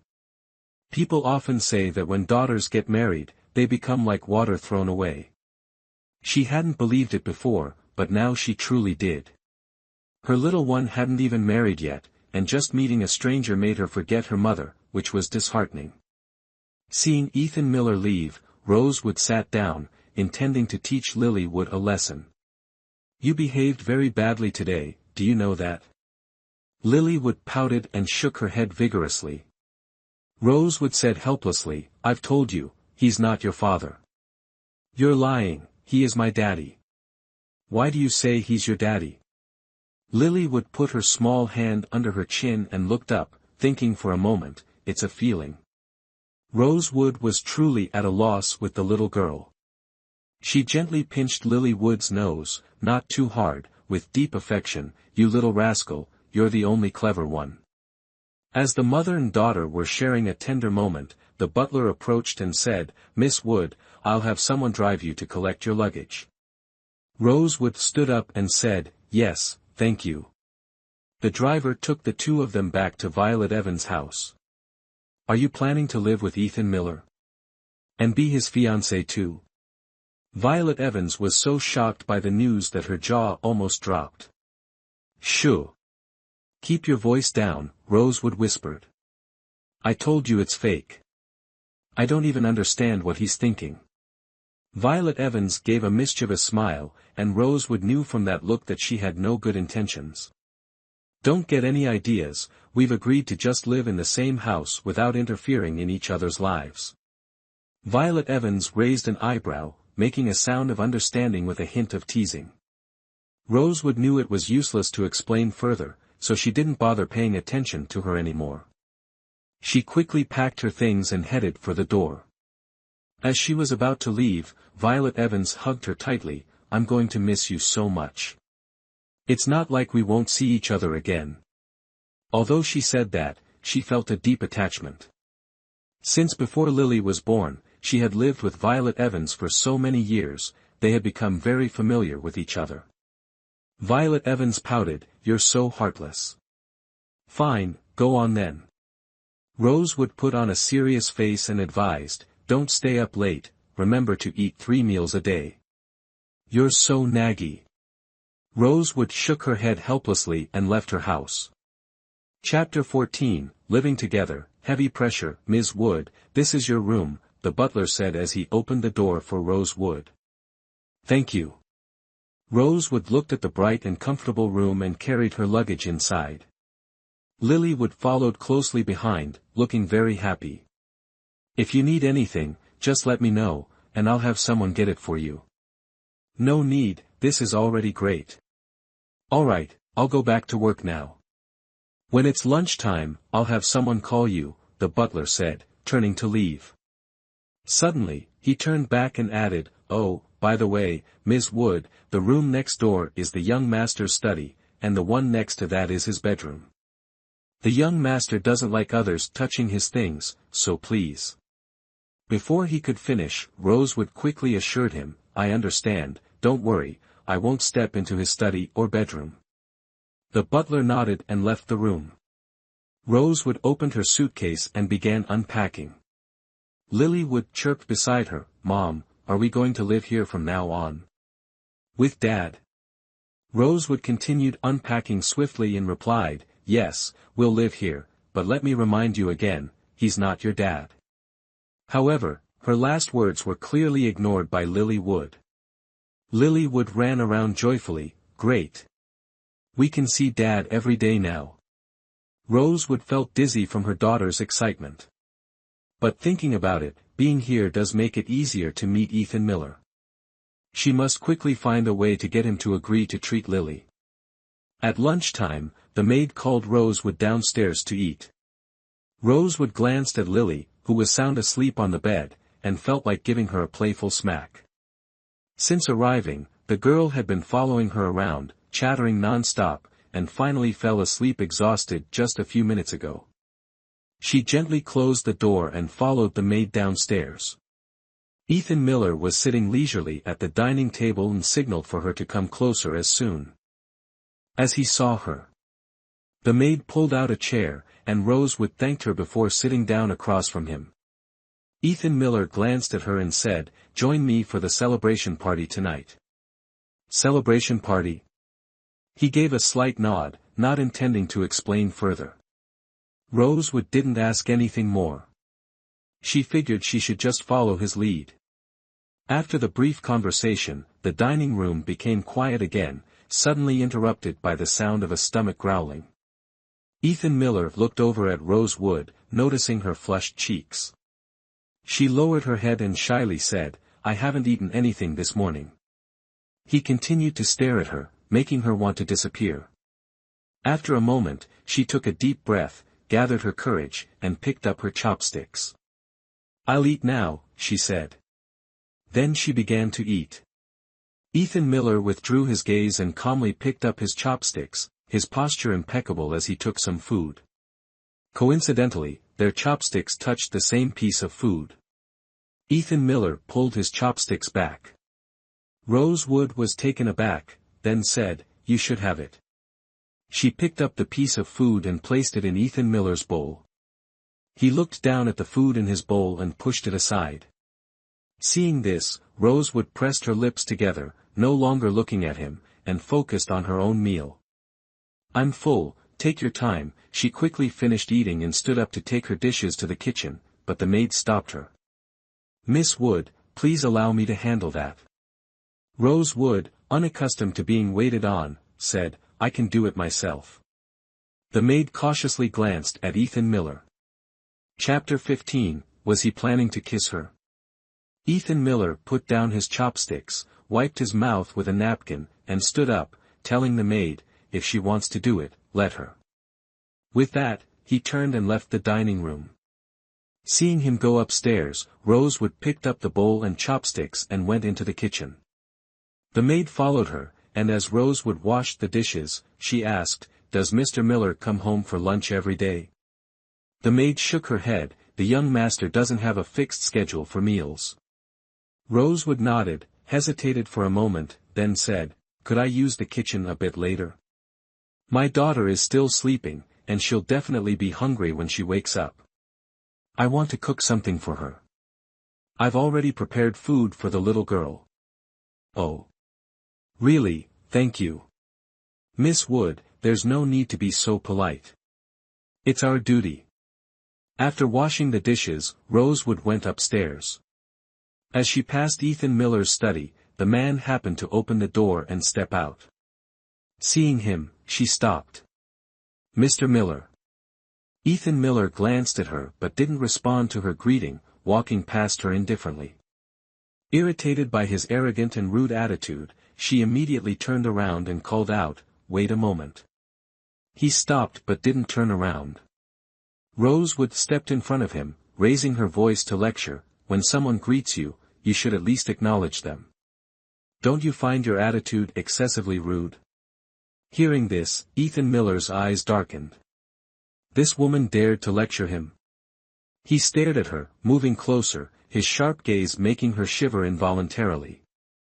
As he got closer, she hurriedly stepped back, placing her hands on his chest. What do you want? Don't come near me. He unexpectedly grabbed her wrist, pulling her slightly into his embrace. Startled, she exclaimed, "You're being a rogue. Didn't you say you weren't interested in me?" As soon as she finished speaking, his unfamiliar masculine breath brushed against her face. Ethan Miller leaned close to her ear, teasingly saying, "Did I say I wanted to do anything to you? Then why are you getting so close to me?" Rose Wood, both embarrassed and angry, looked up, meeting his deep, night-like eyes. He suddenly lifted her chin, holding her lips firmly, a mischievous smile playing at his lips as he gradually leaned in. Rose Wood's whole body stiffened, her heart pounding. Was he planning to kiss her? Just as their lips were about to touch, Rosewood intended to push Ethan Miller away, but he stepped back on his own, maintaining a distance from her. Huh? Rosewood looked at Ethan Miller in confusion, noticing a teasing glint in his eyes, which made her face flush with anger. She said, "Mr. Miller, has any woman ever told you that you're very annoying?" Ethan Miller sneered disdainfully, "They wouldn't dare say that. Moreover, few women could get close to him." Rosewood continued, "Then you really should take a look at yourself. I think the women around you must have to put up with your awful personality." "The women around me?" He raised an eyebrow and replied coldly, "Who told you I have many women? From the beginning to the end, the only woman who had been in his bed was that damned one 5 years ago. She dared to take advantage of his dazed state, spend a night with him, and then quietly disappear. He vowed to find her and make her pay. You yourself said you have no shortage of women. Didn't that imply he had plenty?" Ethan Miller did not elaborate further on this matter. He indeed had no shortage of women, but that didn't mean he would accept just anyone clinging to him. Chapter 16, "This gown suits you well. Tonight at 7, I'll have someone take you to the celebration party," Ethan Miller said, his eyes scanning her from top to bottom. "You need to wear an evening gown." Rosewood felt a bit uncomfortable under his gaze. "I know." After he left, Rosewood immediately returned to the bedroom. In the bedroom, Lilywood had just woken up, rubbing her big, sparkling eyes. "Mom, I'm so tired." Rosewood sat by the bed, gently stroking her daughter's hair, feeling both angry and tender. "Who told you to run around for so long?" At this, Rosewood's eyes darkened. Lily wasn't like other children, she didn't have a healthy heart and got tired easily, unable to engage in strenuous activities. Rosewood held her daughter close, asking gently, "Are you hungry?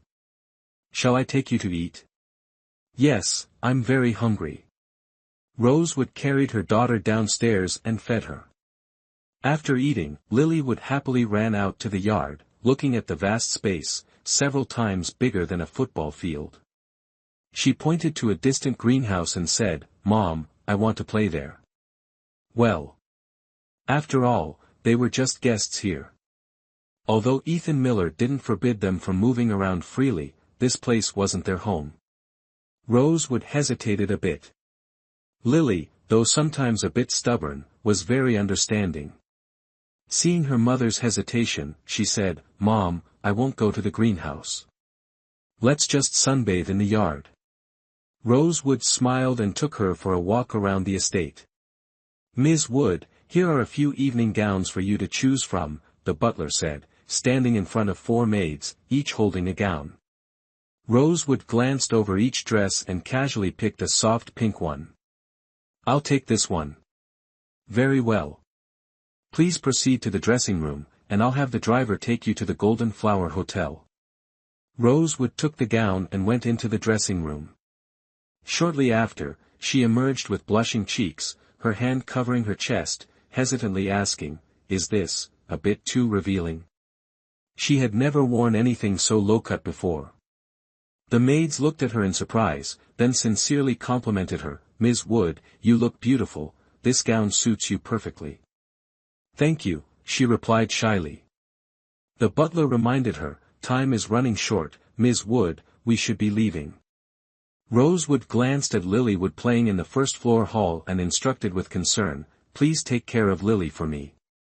Fortunately, she had prepared Lily earlier, and the girl agreed to her attending the celebration party with Ethan Miller. Before leaving, Lily Wood stood at the door, waving at Rose Wood, "Mom, come back soon with Dad." Rose Wood was now calm about her daughter calling Ethan Miller Dad.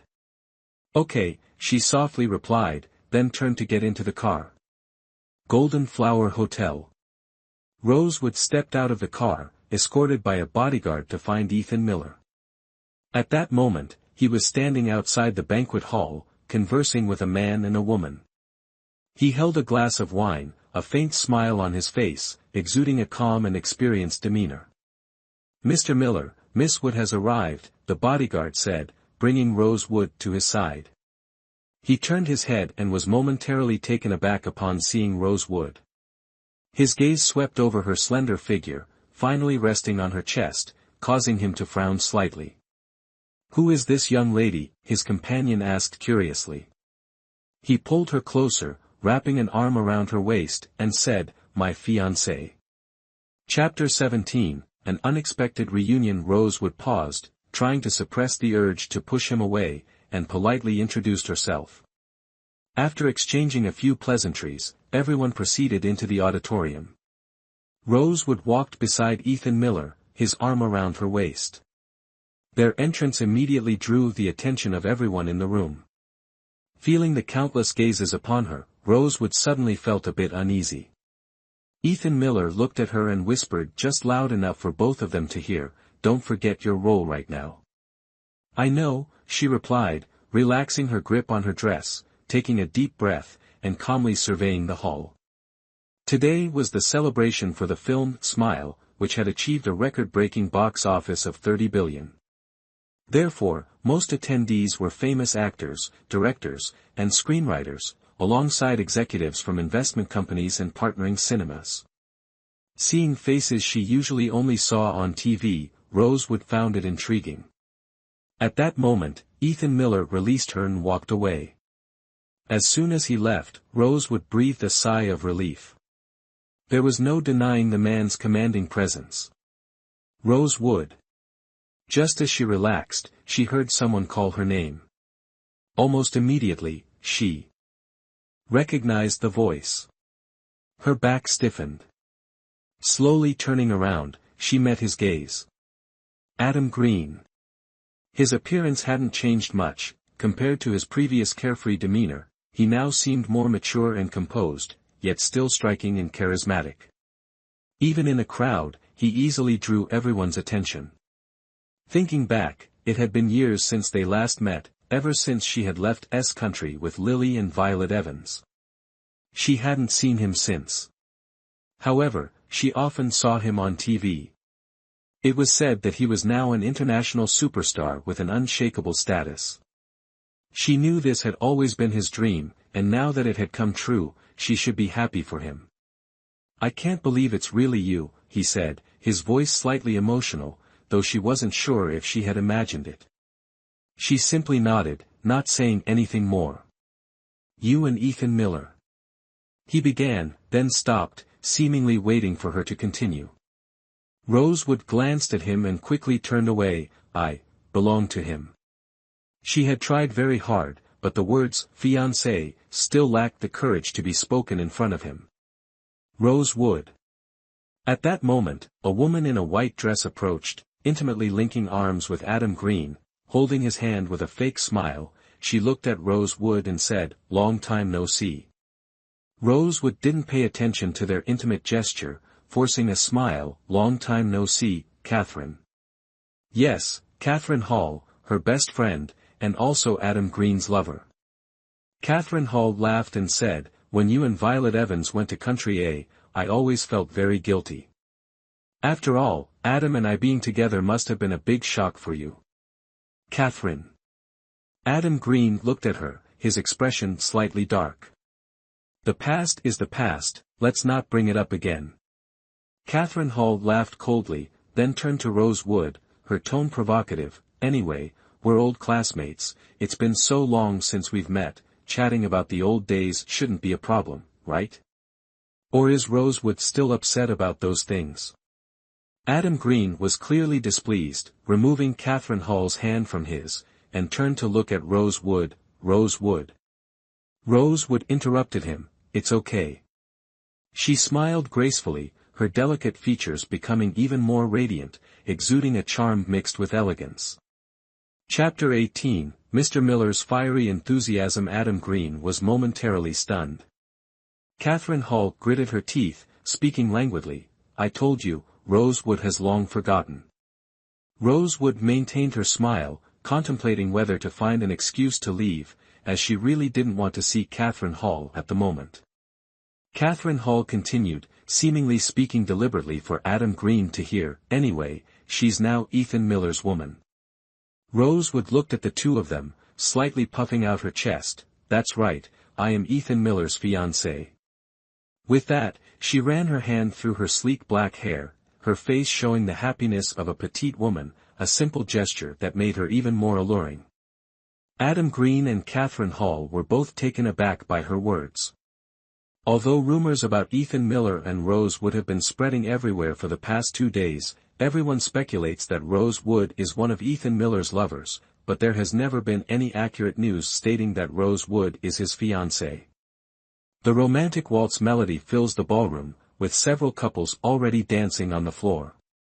Ethan Miller finishes his conversation with the famous director and turns to see Rose Wood talking to a man and a woman, his curiosity piqued. Is there someone she knows here? It seems he underestimated this woman. He approaches elegantly, quietly coming up behind Rose Wood. Adam Green and Catherine Hall, facing Rose Wood, both notice Ethan Miller approaching. They suddenly fall silent.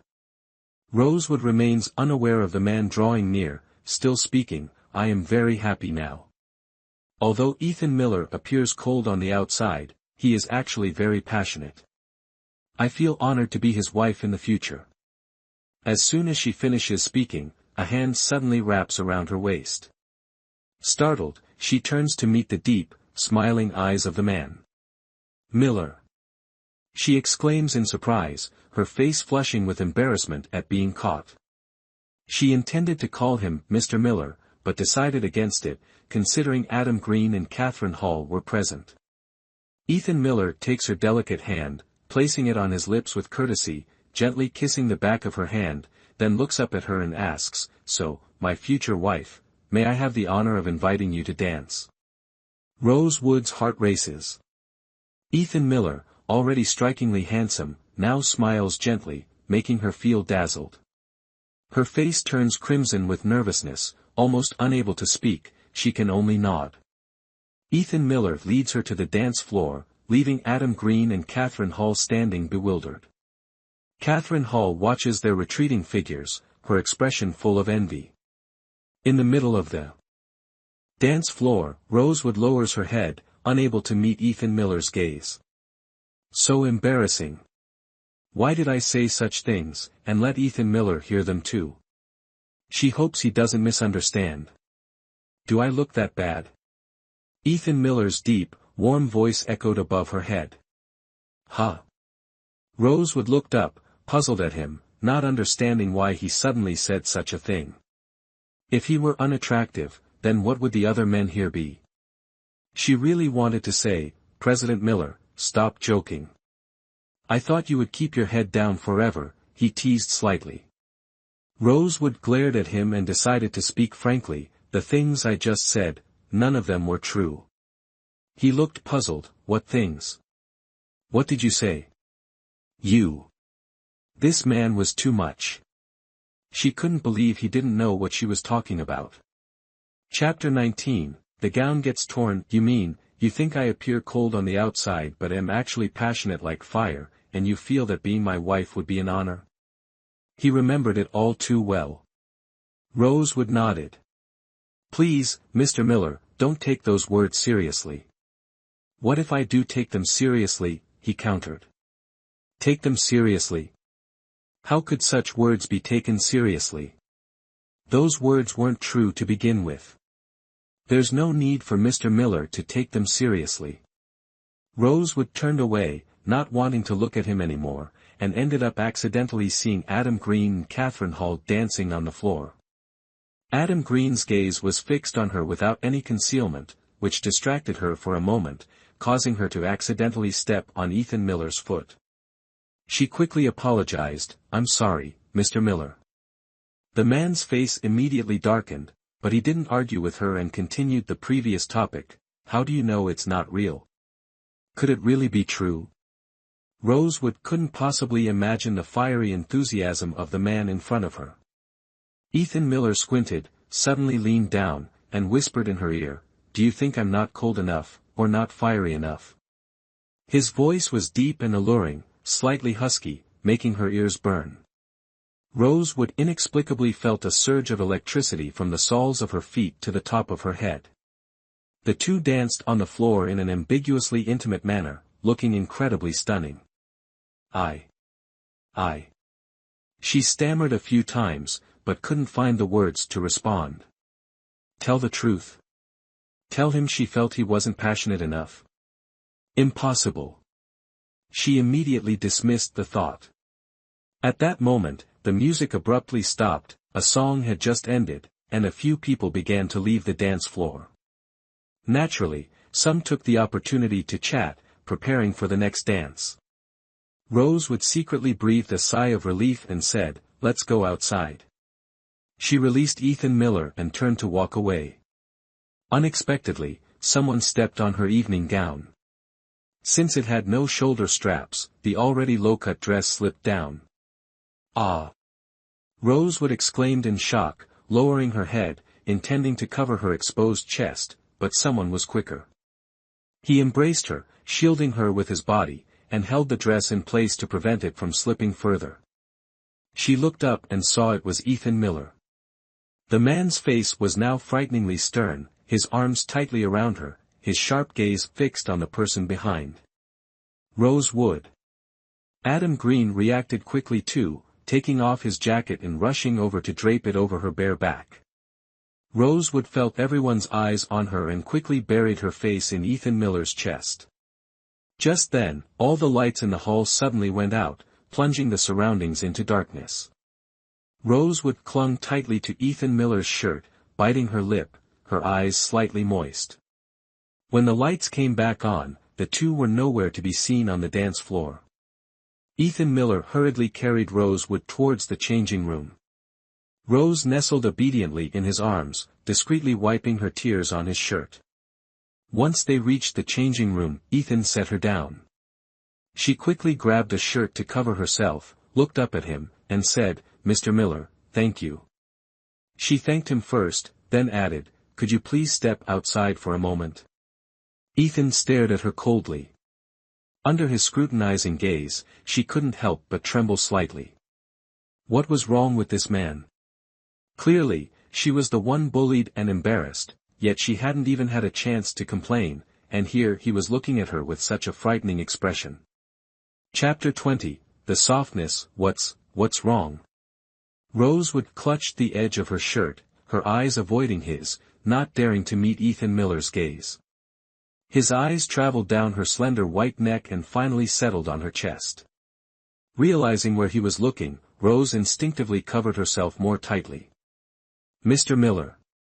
She wanted to say, could he please not look at her so blatantly, it was making her overthink. He lifted her chin, his strong hand holding her firmly, preventing her from moving. Then he uttered two words.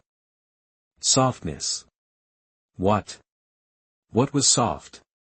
She didn't understand the sudden words he said. He had to add another word, breasts. Hearing this, Rosewood blinked in confusion, as if trying to process his words. A few seconds later. Pervert. Stay away from me. She blushed, shouted, and pushed him away with both hands. The vest draped over her immediately fell open, fully exposing her upper body. She instinctively pulled her hand back to cover herself, but midway, it was halted. Ethan Miller unexpectedly grabbed her wrist, leaving her no way to shield her body. Her chest was completely exposed under the man's gaze. He stared intently at her chest, his eyes deep. Rosewood was so embarrassed she wanted to slap him, but her hand was tightly held, unable to break free. Mr. Miller, what you're doing seems different from what you said. What did I say? Oh my. Did he forget? Rosewood bit her lip gently, reminding him, you said you weren't interested in my body. If he wasn't interested, then what was he doing now?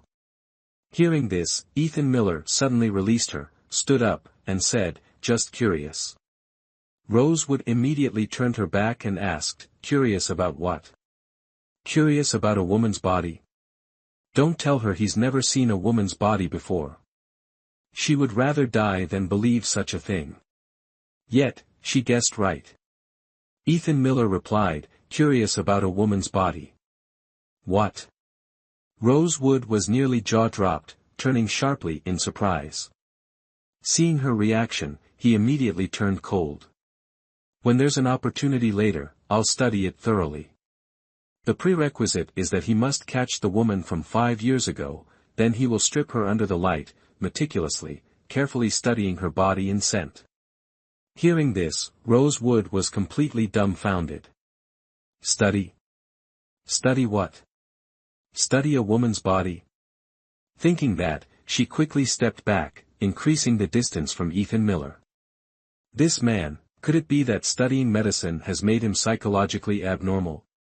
She seemed to have heard before that people who study medicine, anatomy, or something like that don't view the human body as a human body. Ethan Miller noticed her constantly changing expression and guessed she was distracted, so he spoke up, fix your clothes and immediately return to the party, the celebration isn't over yet. Rosewood awoke suddenly, muttering, really, turning faster than flipping a book. What did you say? He asked coldly. Nothing, she replied, breaking into a cold sweat. I understand. The man let out a slight snort and turned to leave the dressing room.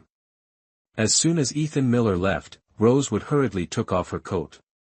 Holding it in her hands, she looked down for a moment, thinking about Adam Green's gaze earlier, which made her feel uneasy and restless. Chapter 21, The Master Rogue. After taking off her coat, Rosewood quickly put on her evening gown again. Looking at herself in the mirror, she unconsciously glanced at her chest, recalling Ethan Miller's earlier remark, very soft. That damn rogue. Indeed, President Miller was cold and even his teasing was unique. She finally understood what it meant to tease seriously. But then. At that moment, to cover her chest, Ethan Miller had held her tightly, their bodies pressed closely together, allowing her to clearly feel his firm chest. Very hard.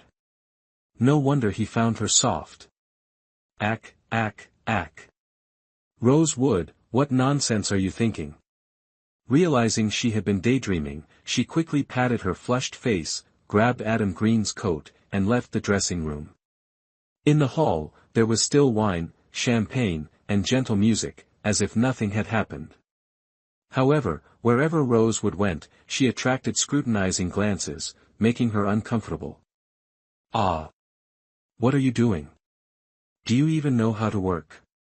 Oh my dress.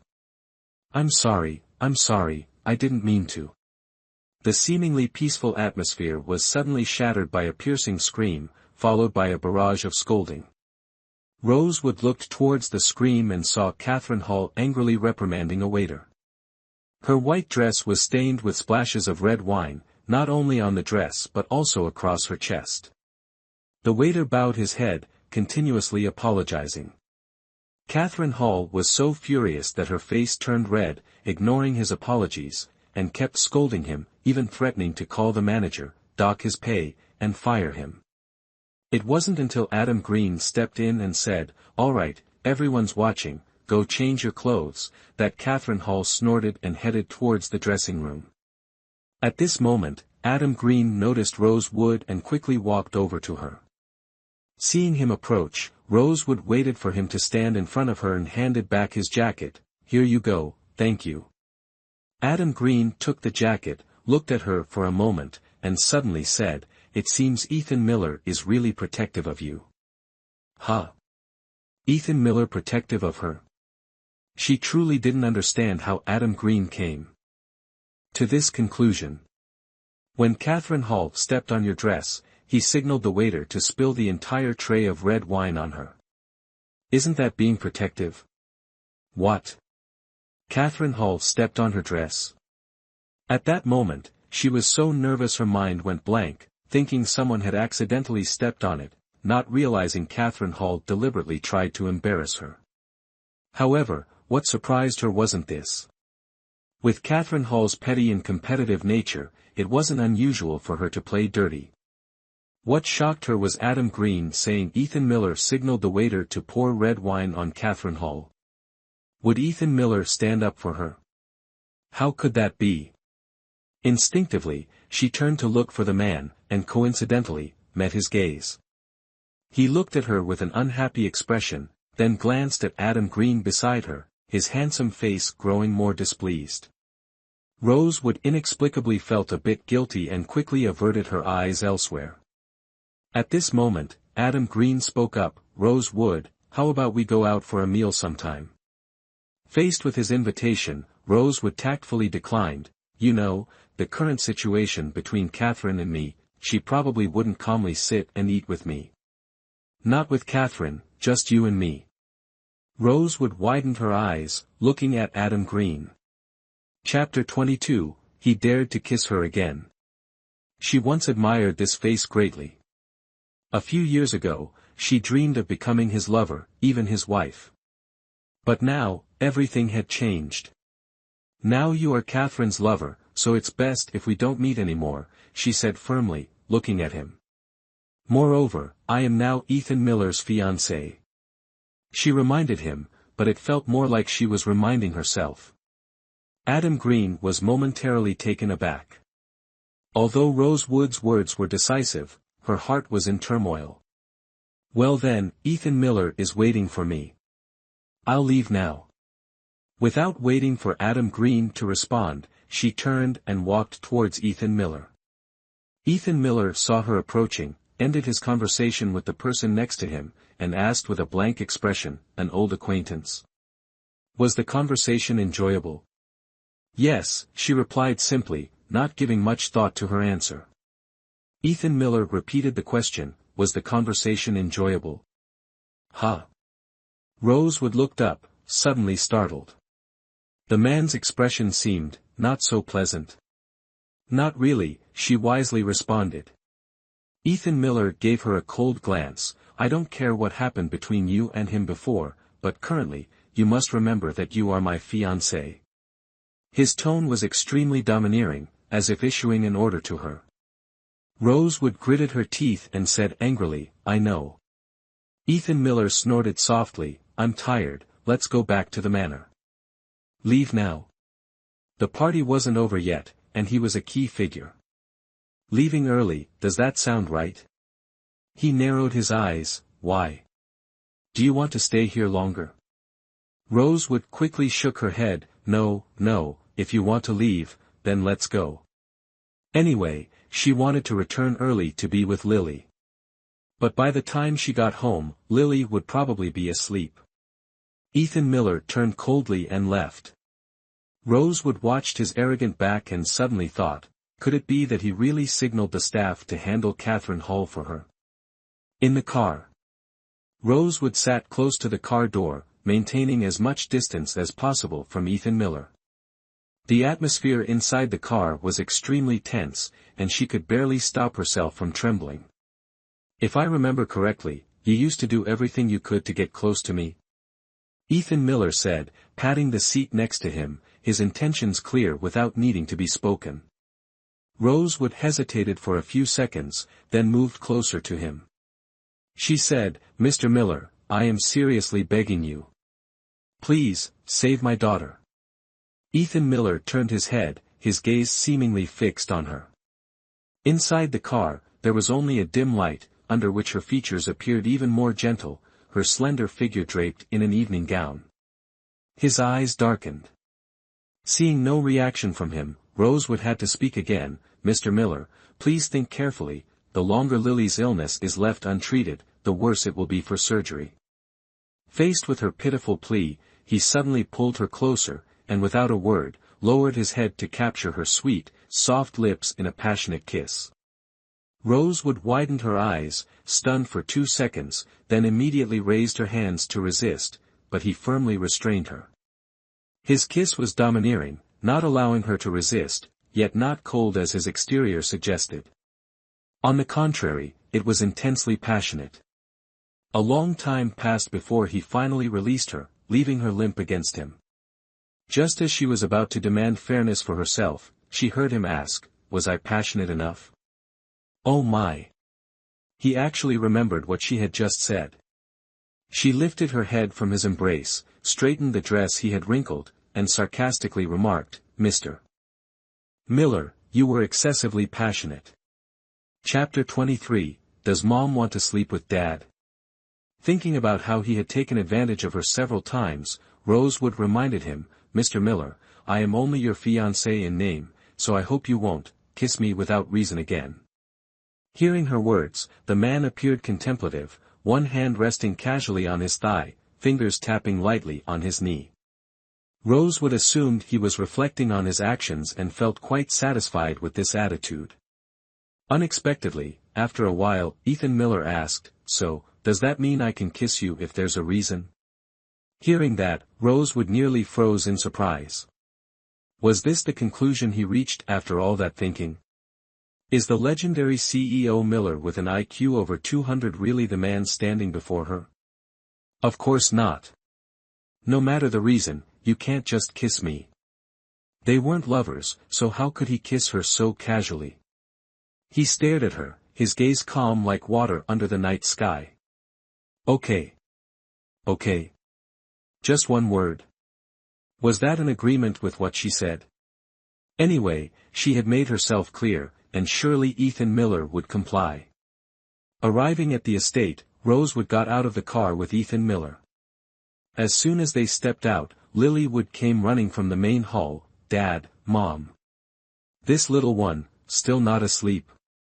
Rosewood smiled and squatted down, expecting her daughter to rush into her arms. Instead, Lilywood ran past her and hugged Ethan Miller's leg tightly, "Dad."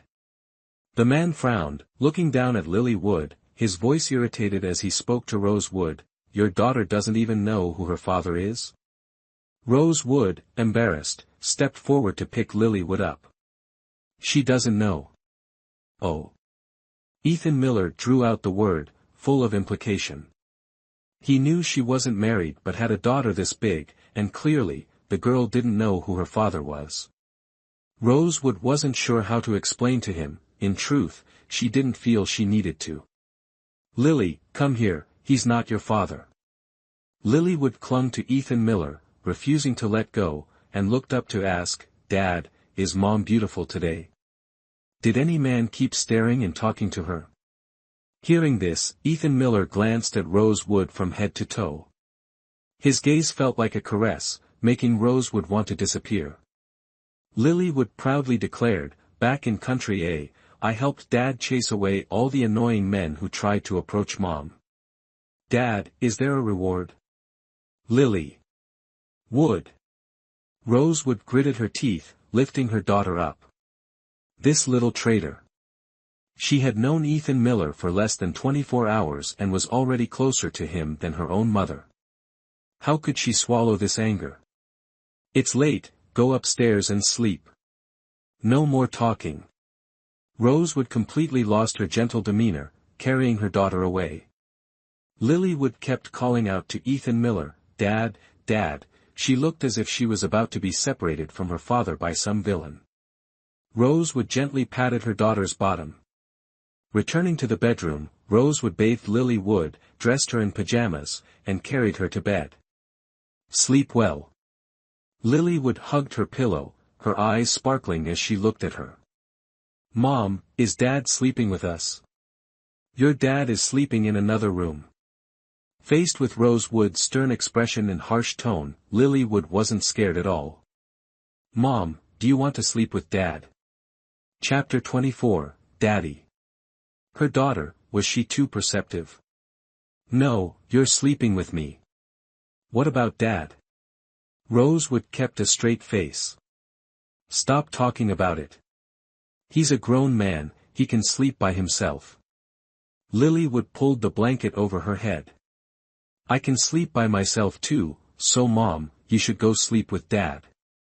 Rosewood was about to explode with frustration. Sleep with Ethan Miller? What a joke. She wasn't his wife. Go to sleep, don't say another word, she reminded, then stood up to find her pajamas and headed into the bathroom. After showering and drying her hair, Rosewood stretched as she walked out of the bathroom. When she reached the bed, she noticed Lilywood was gone. Lily, she called out, quickly leaving the bedroom. Even though she knew her daughter wouldn't get lost here, she still felt a bit anxious. Daddy, why don't you sleep with me and Mommy?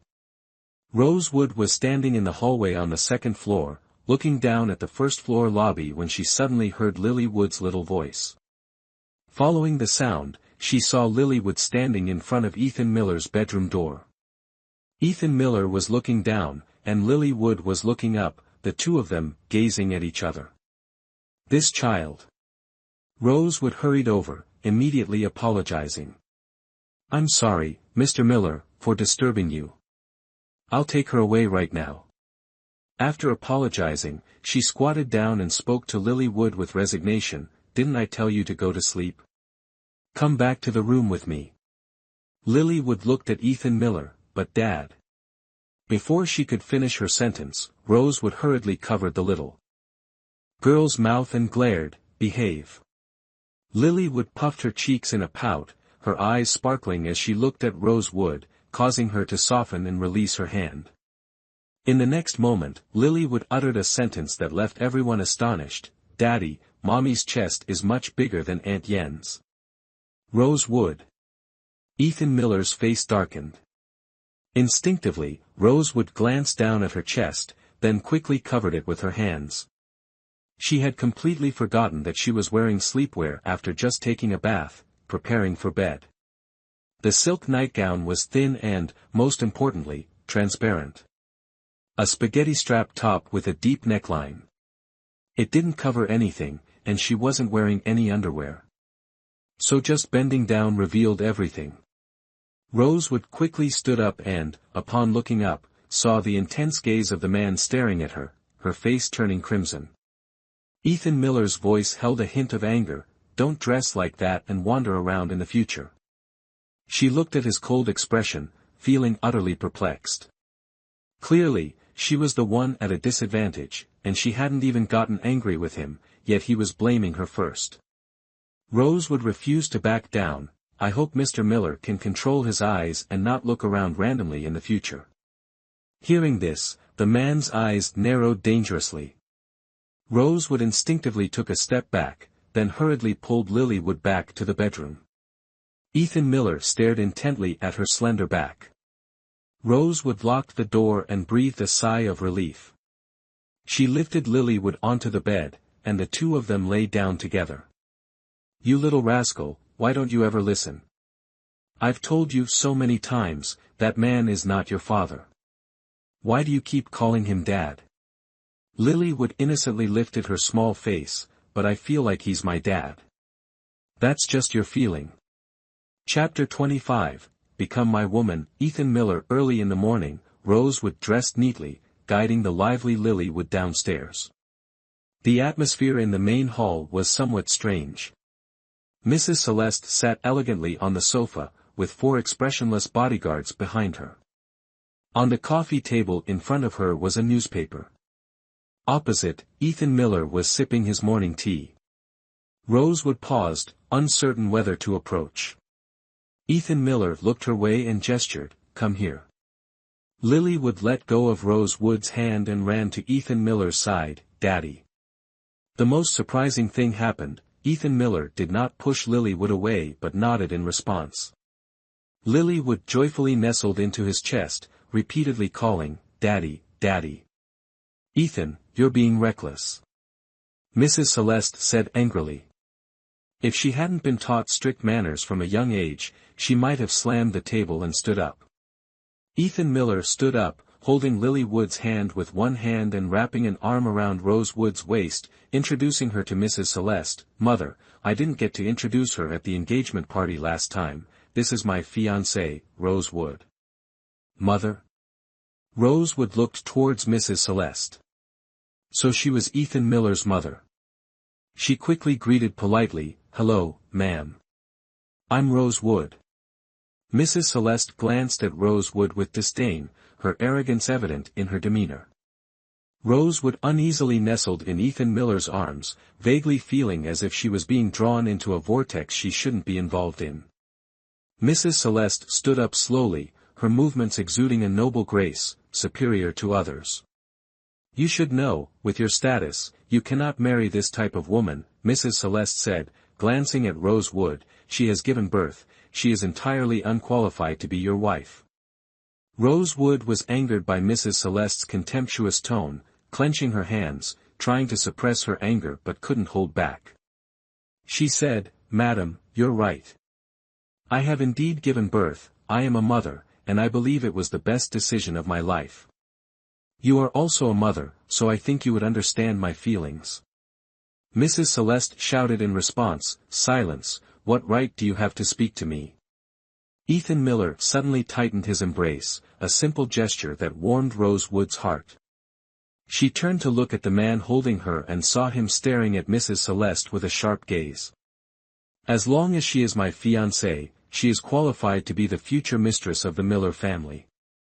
"Wishful thinking," Mrs. Celeste retorted harshly, "she will never set foot in our house. Not only do I disagree, but your grandparents will never accept it either."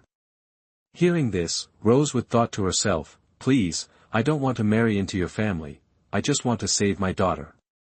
Ethan Miller maintained his expression and said, "I will make her the mistress of the Miller family, my woman."